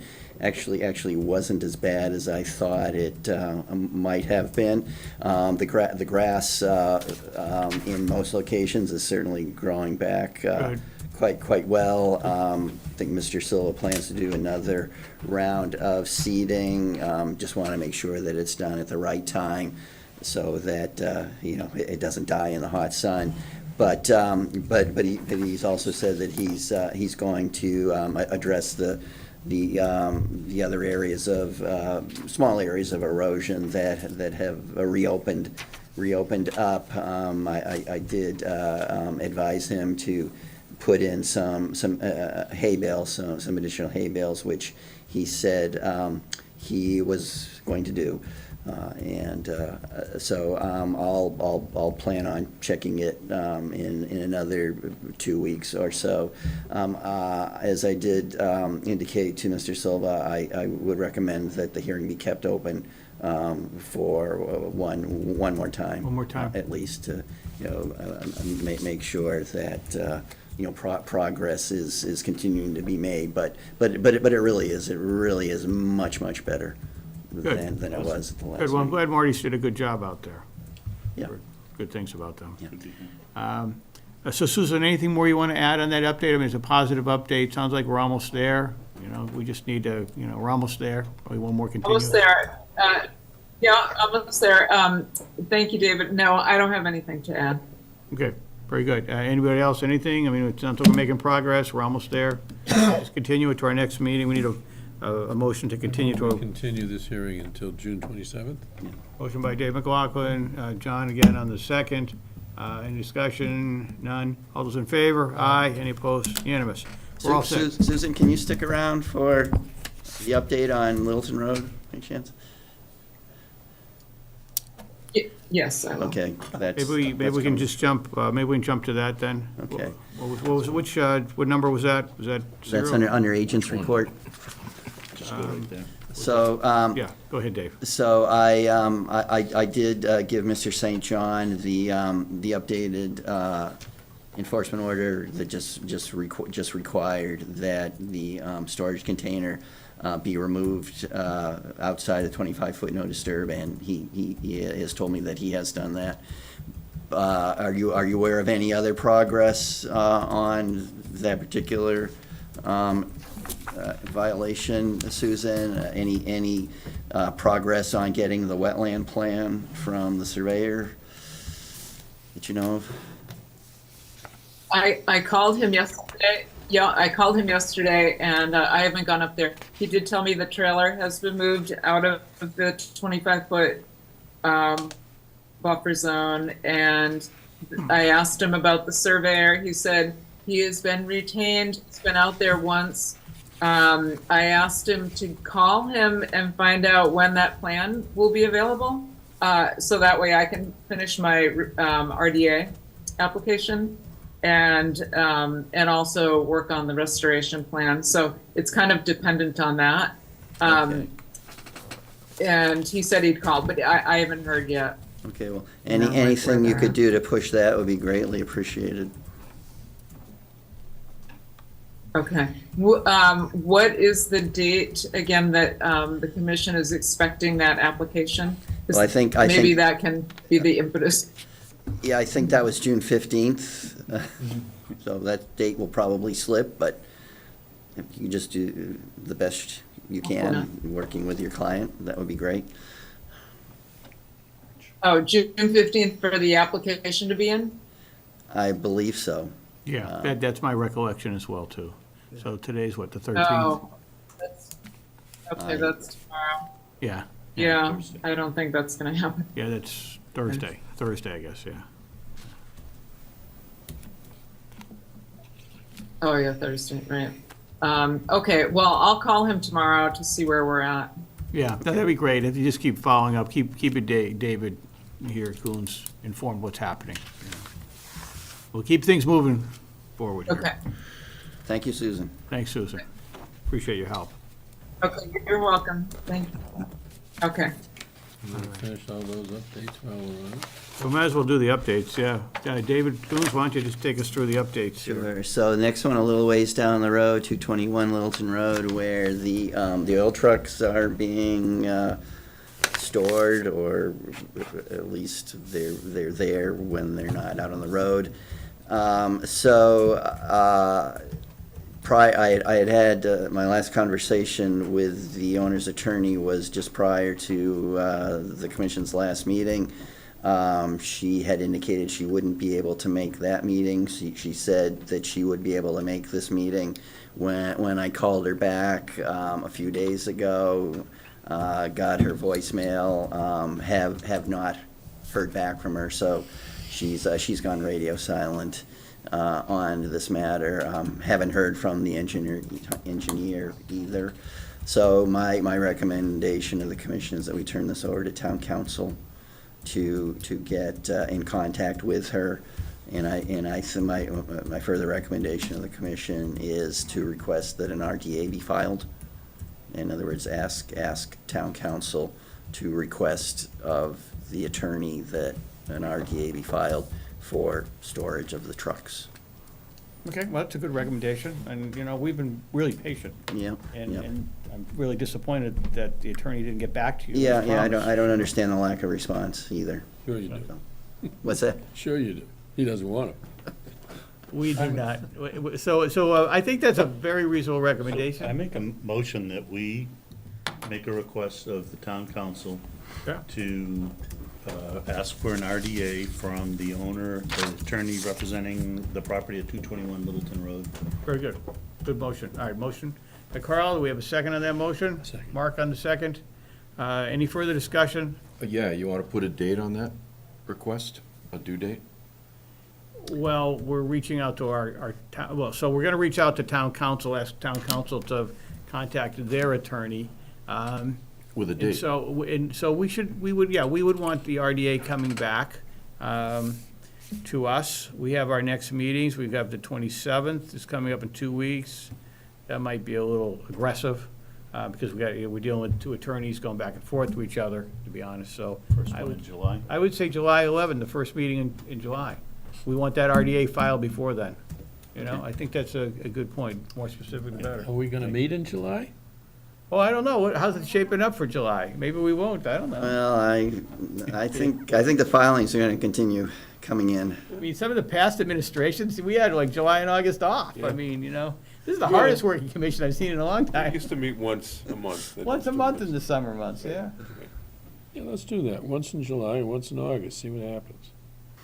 So give them to the, Might have be the a meeting, long the night. the fourth, Yeah, those, There's only one. that second Tuesday in July, and that. It'll be double the work. That's almost there's a nine motion on now. the table. There's a motion on the table. Yeah, There's no date in the motion. Well, amend it with the date of July 11th. All right, we have a motion in front of us then. So we had, so So- Carl, so Dave, I move. you were on the second. Second. All right, or Bill, maybe Bill, you had the second. I'm sorry, Billy had the second. Actually, it was Yeah. me. Actually, it was Mark. Mark. I'm wrong, How could I? Getting late, sorry. So let's take a vote on that then. We have a motion in front of us. All those in favor of the motion, say aye. Any opposed? Dave, you opposed to it? Are you okay with the motion? All right, unanimous. All right, very Okay, good. I will get in touch with council tomorrow. Excellent, Thank you for staying on that one. excellent. Next one, 35 Brick Hill Road. Again, I gave the revised enforcement order to the owners. They have, at least hopefully just temporarily, they're not allowing me to visit the property. I have backed off a little bit pending resolution of the zoning and home business use issues. I spoke with the building commissioner today. It sounds like those have pretty much been resolved. So I will inform the property owners that we need to get back to addressing the wetlands. What were the zoning issues that were resolved?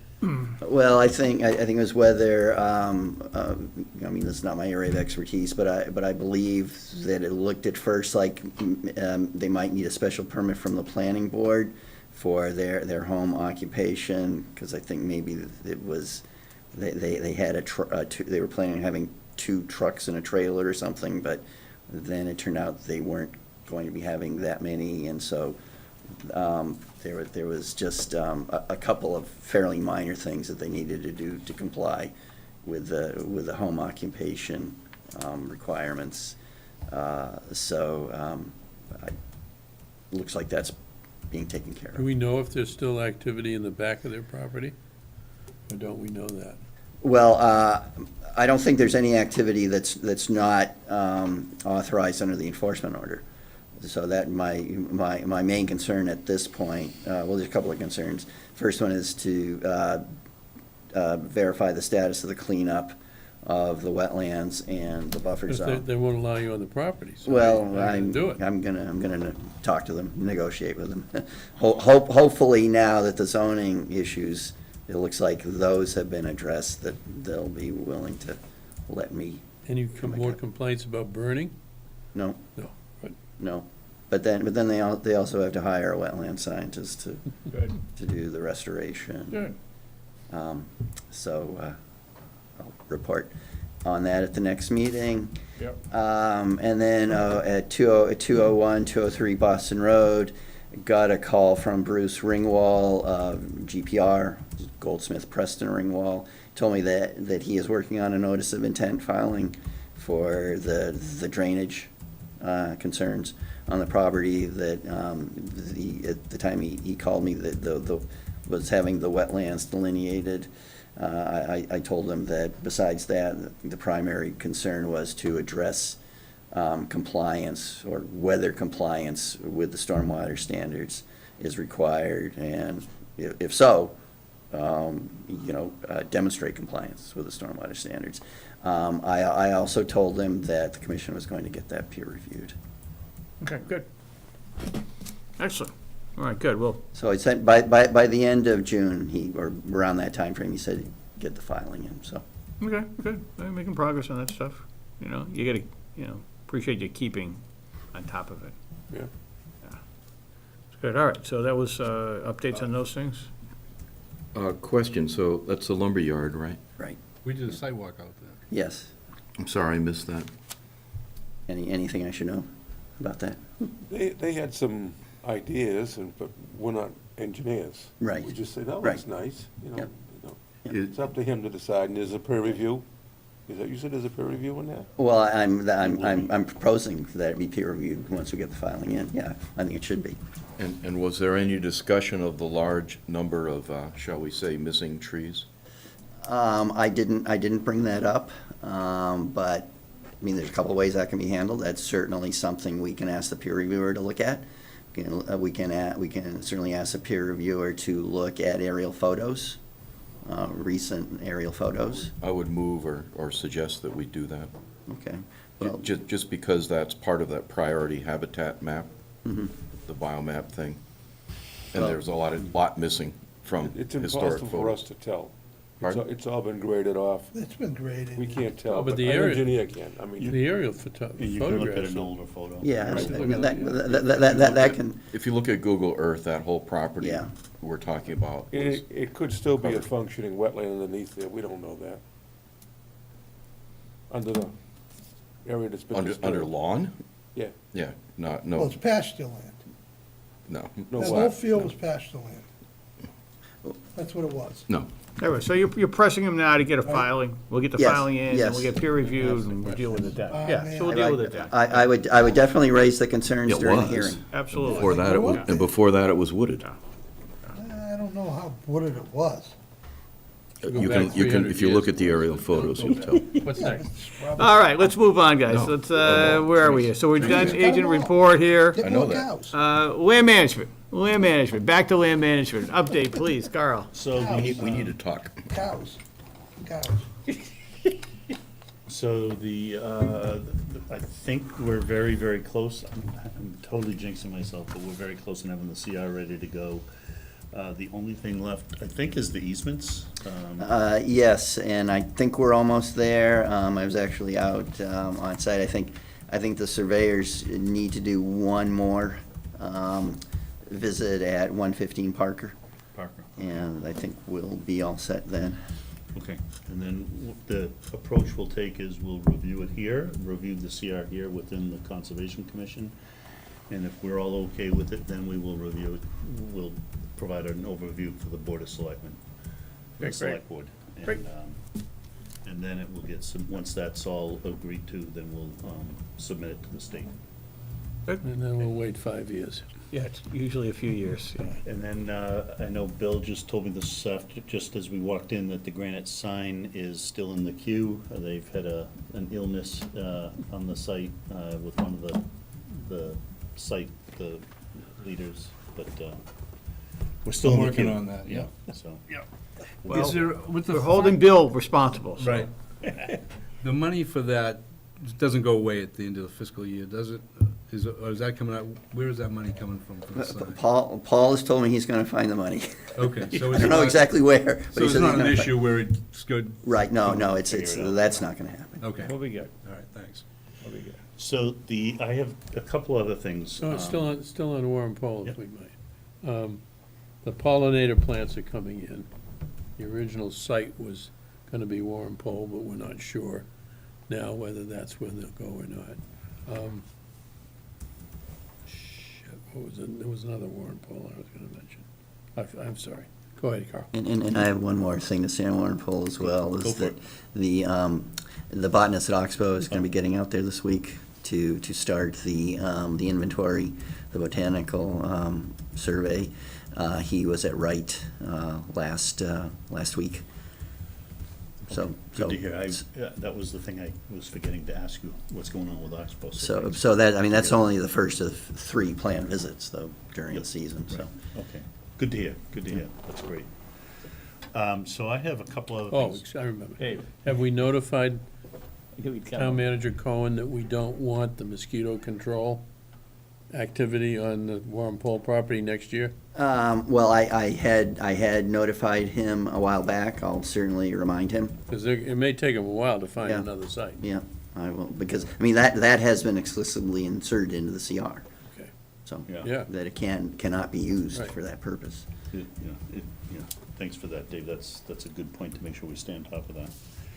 So I was contacted last week by a member of the Land Trust, Becky Warren of the Chelmsford Land Trust, and they were bequeathed a property on River Neck Road. It's a very small piece of land right across from the Chelmsford Fire Station on River Neck Road.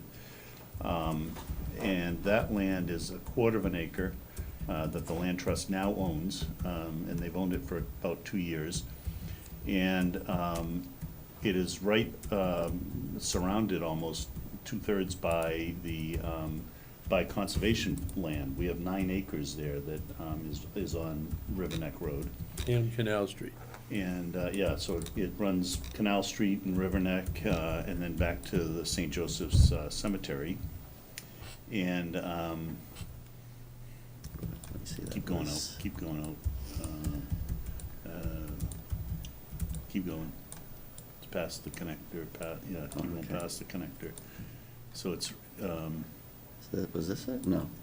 it's Here there. it is. It's- Yeah. That's what they own. It's not that one, it's actually, you're right, that's the land that they own. And this is what the And commission that's what owns. we own. And so what the ask is, so first of all, what they've done on their property is they've removed the main building, which was not, it was very small, it was 500 square feet. It's gone, level. Small.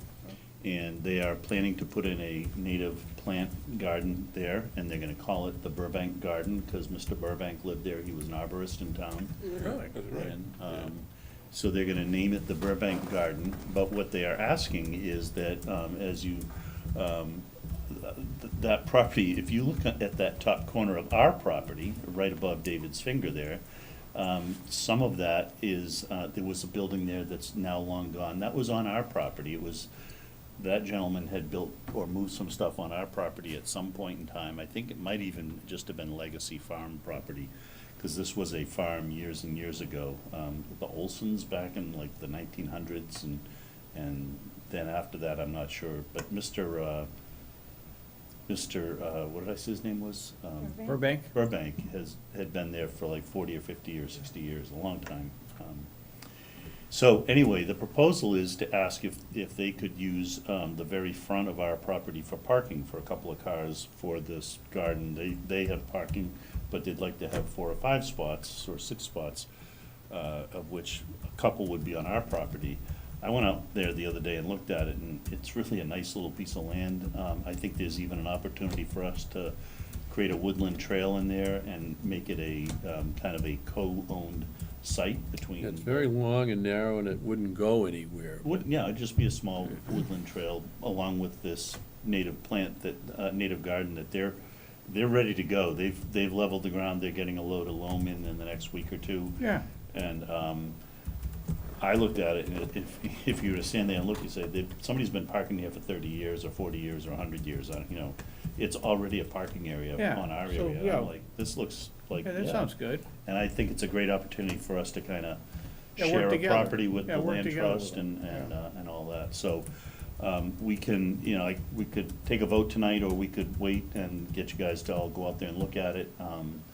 It's an interesting piece of land, and as you can see, 9 acres there. There's a lot of wetland there. It runs right along Yeah, Canal Street. It's at least half of it's wetlands. Isn't that where the Blandings were observed nesting No, in the they're cemetery? they're in the back of the cemetery. So Oh.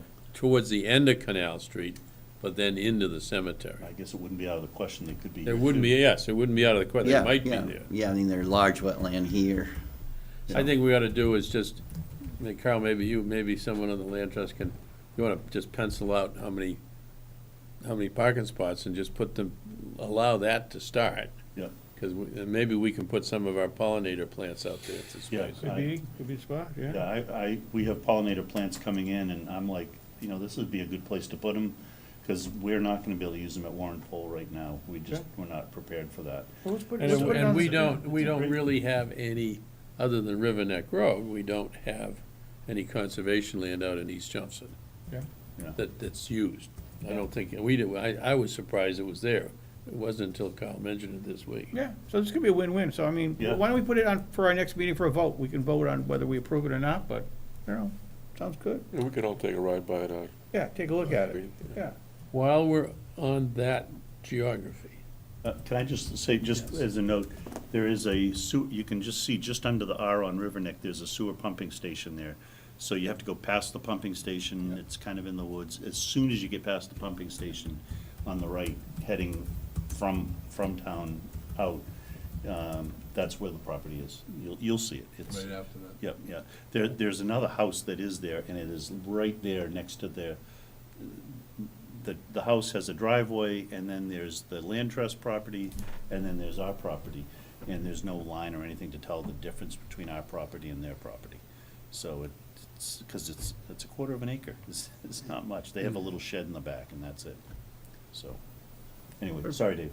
I do not want a big discussion on this, but I will ask David when he has some free time.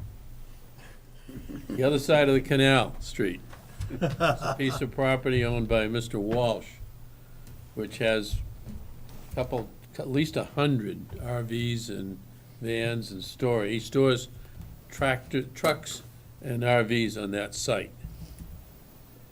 By my calculation, the wetlands are about no more than 100, maybe less than 100 feet from Canal Street on his side.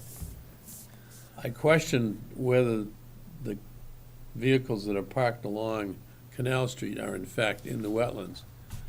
But a bigger issue is we've had an ongoing discussion with Mr. Walsh for years about what he has done at the back of the site, which abuts the East Chelmsford Water District, I believe. So Dave, I would just, when you have nothing else to do, jump in the car and just drive out and take a look at it. I've actually seen it. You and I looked at that a month ago, 2 months ago. And I share your concern. Okay, I have since learned, there is quite a long history on this property with that The particular history owner. will get longer if we open it up again. But you had an interesting observation. You had some observations on the condition of the wetland itself. Yeah. Which we're not sure about, of course, Yeah. but there was some reason to That give it some more thought. wetland did not look healthy at that time. I mean, that was much earlier in the season, but it just did not look. Well, I think there were tracks into it, kind of thing. Yeah. At one point, I said I didn't want a big discussion on this, but at one point, maybe 15 years ago, he in fact was filling in the wetlands at the back of his property. And we stopped that. Well, I need some direction. I need you to let me know what you want me to do. Write him a letter. I'd like you to make some observations that you can report to us on, and then we can decide whether to proceed it. Okay. Yeah, let's keep it kind of low-key right now, just observations initially, That'd be great. All right. So the anything second else? thing, couple of things more. One is property acquisitions, where there's at least 2 properties in town that are on my list of things that I think are interesting for us to investigate purchasing, abutting to existing conservation land in valuable habitat areas. They're owned privately by land trusts. The word is we could possibly be buying either one. They might be willing to sell. So my question is, I have asked Evan Belansky about this, and he said it makes sense if the Conservation Commission is interested in this, that we send the letter to the owners of these, the trust responsible people. to make the request. And I'm also told in another forum that we generally shouldn't talk about specific desired properties in an open session because it's just not really appropriate until things become official and whatever, so I don't. Do we really know the wanna- properties are for sale? No. Then No, I in don't fact, think, right there's- now, then I don't think there's a problem with us discussing it here, Well. because there's no offer to There discuss is it. no. Otherwise, no, we. But the concern is just that this is someone's private property that we're kind of talking about without any Okay, notification. we have done that historically. We have, but I've been We told just in reach out other- and say, if you are ever interested, so are we. Having said that, we could go into executive session and have a discussion and talk about how we want to approach it. So my suggestion is, I won't be here at the next meeting, but maybe the following one, I can have a letter ready that would be for each of these properties that you guys can review, or maybe even review in the meantime, and then if that makes sense, then we can send the letters out to the two trusts. And it's essentially asking if you're ever interested in selling your property, we would like to talk with you.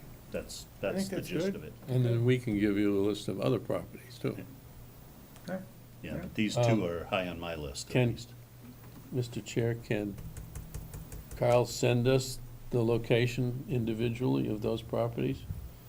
Not just send me an email, send John an email, send Mark, or is that, do you think, discussion?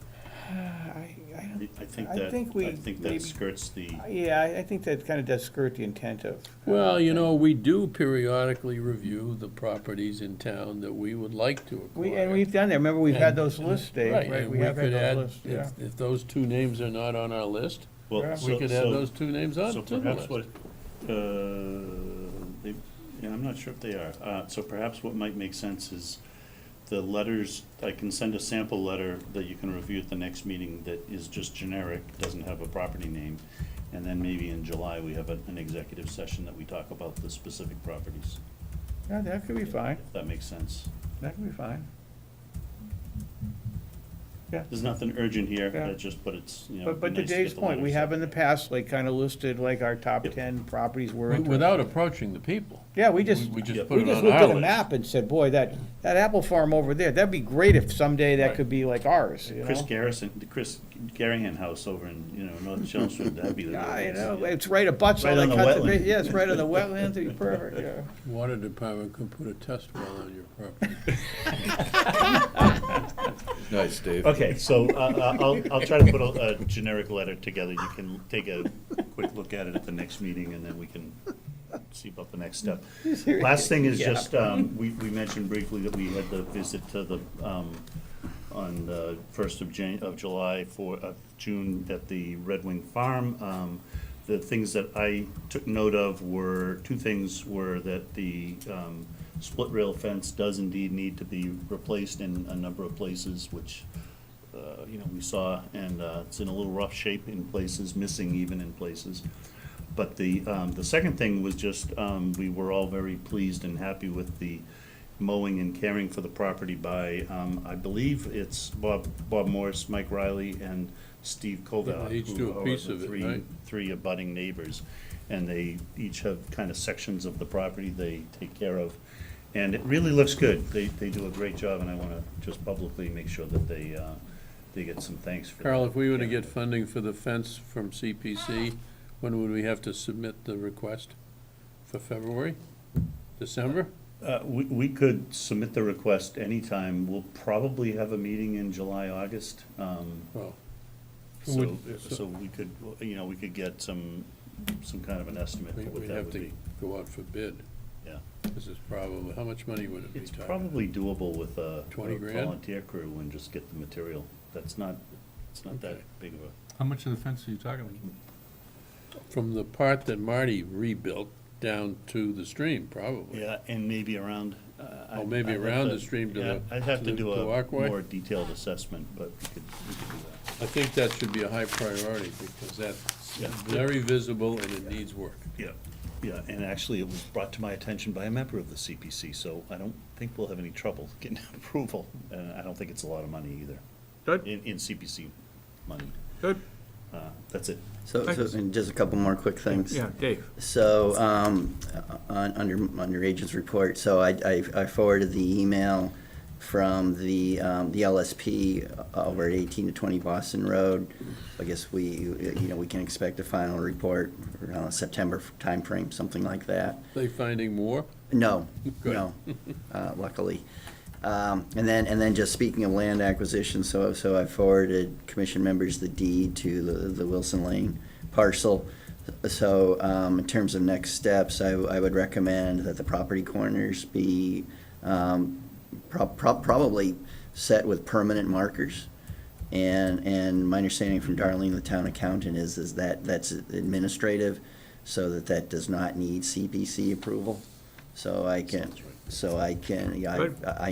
that's Pat Flaherty, who's a surveyor up there. Yeah, Pat Flaherty, good man. I can ask him to go ahead and do that. And then also try then to verify that the abutting parcel is actually town-owned by the commission. Yeah. And I can ask him to look into that at the same time. Because if it is, then it looks like it's being pretty severely encroached on. You don't know how much money you'll need for Pat, because we'll have to approve that, right?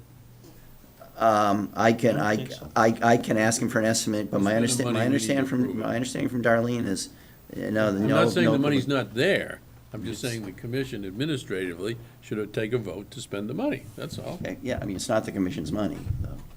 It's Whose is it? CPC money. Right, it's in the Community Preservation Act. Outfit is this town. It's a little late to ask the question. Yeah, when it comes to When we find out how much money it I is, still we think certainly this can. committee should vote to And we certainly spend can do money. that. We can Okay. certainly do that. Okay. We can certainly do that. So when you find out how much it's gonna be, let us know, and then we can take a vote supporting that. Maybe matter of fact, but I still think the record should say we agree. I to spend agree, money. I think so. No problem. It's a good point. David Moore? No, that's No? it. Good, all right. So I think we're at the point where we can look at the minutes here, the minutes of May 23rd. And by the way, Vivi, it's great that you're turning these things around so quickly, because it's really nice, like, we had a few things come in today that we covered like at our last meeting, and to be able to haul out your minutes from that meeting and be able to look and see what we did last time. Yeah, 9 pages of it. The kids are wordy. We've been like working overtime here. You could streamline the language. Well, I don't know. I mean, I You think. could do 8 pages we had- in one. Well, we had one member came in with some more red lines as well here, too. Sorry. but, It's all your fault. So the red lines are yours, Peter, right? Yeah, I don't know if that was a good or a bad idea. I think red lines are good. Then we can see what you were Yeah. proposing and see if you're adding square Yeah. foot, that's. Well, let me you know. let me tell you what my mindset was super quick, and if you want me to do this in the future, I will, and if you don't, I won't. But I'm just coming from 40 years of environmental regulation and working with lawyers on language, on documents. So I just put that hat on when I went through this. Some of the comments are dumb, but some of them are just thinking ahead to the future and wanting to be accurate. I don't think anything's dumb at all. These are good. Well, I comments. mean, little typos probably aren't. Yeah, I was trying to. We have, as a commission, you know this, Chris, we've talked about this occasionally, whether the minutes should be more detailed or less detailed. We have. And where we come down on it is, it should be somewhere in the middle. They don't want to be so. Not verbatim. So little detail that we don't know what we did 5 years from now, when we look back. And they don't want to be so detailed that somebody can bring it into a court of law and say, you said. Right. Yeah, so down the middle. At We this like to play point, it you've down got the middle. videos that are gonna do that anyway. Well, how long do we keep the videos? How long what? How long are the videos kept? I don't In know. perpetuity, I believe. I don't think so. And is that a new, Not even a computer guy. is that a new town regulation? Yeah, I mean, that's a project that. Somebody should advise us as a Along with committee that we're being the cloud, along with my In brain. perpetuity, that's kind of scary, Dave, you know? We took videos on our own long before any other department in the town did. You did audio And we kept recording. them for 7 years and then get rid of them. Now, Exactly. You guys that did was audio 15 years ago. recordings. Until Zoom came around, you never really got video. Yeah, we did. Stars. There was- I there make was- the motion that we accept the minutes Yeah. for May 23rd as noted here. It's here, and then we did get a clarification on page 1 that it wasn't an enforcement, it wasn't a formal enforcement order, but it was a, enforcement action maybe. Or a lowercase enforcement order, I think. Okay, then keep it, yeah. It wasn't That's a good way to put it. Well, it was an order. It wasn't like a suggestion. Right. It was like, we want this done, so lowercase, yes. Okay, so that was considered an order. Thank you, David. Well, informal order, Well, yeah, language is good, yeah. lowercase. Other than that, I didn't have any problem with the red lines here. When is our next meeting? 27. We're coming back here on the 27th. So an agenda item should be election of officers for next year? Yeah, we should put that on, and I've told some of the folks here, I would like to step down as chair, step back from chair for If you're not next year. here, things happen. So, You gotta be here, you end up being the so, chair. and it's not unusual to see the vice chair be voted in as the next, the next chairman for the following year.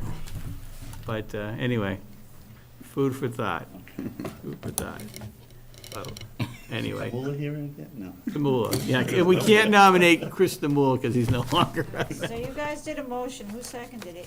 Well, back to the minutes. So did we have I a made do we a have? motion. You made the motion to approve the minutes as amended, and we need a second on I that. think John did. John, did you second that? Yeah. Okay, so John seconded, yes. All right, so any discussion, all those in favor, aye? Aye. Any opposed, unanimous. Okay, so the minutes were fully approved as amended, and so we're gonna, to Dave's suggestion, we'll have an item on the agenda next time for, and we usually, we look at the clerk, the chairman, and sometimes we'll put some of our Vice chair and representatives in. clerk are the same Yes. position. Yeah. We just have two. Yeah, well, but sometimes we select people for some of those assignments that we give them, like CPCS. Is that the only one? Representative. CPC on an annual basis. Yeah. The rest of them are ad hoc appointments, right? Master plan implementation, I don't think you guys have, well, yeah, you guys got. But one. anything else is an ad hoc committee that, where you have a one-off. I think so, But yeah. CPC, we need somebody every year. So, motion to adjourn? Okay, That way Bill? we're gonna stay here. Bill, all those in favor? Aye. Aye, so motion by Bill, seconded by Mark. Thank you, everyone. Everyone have a good evening. That concludes tonight's meeting. I move that Dave make some more jokes. Hey, yeah, I like that joke about the drilling in my backyard, but hey.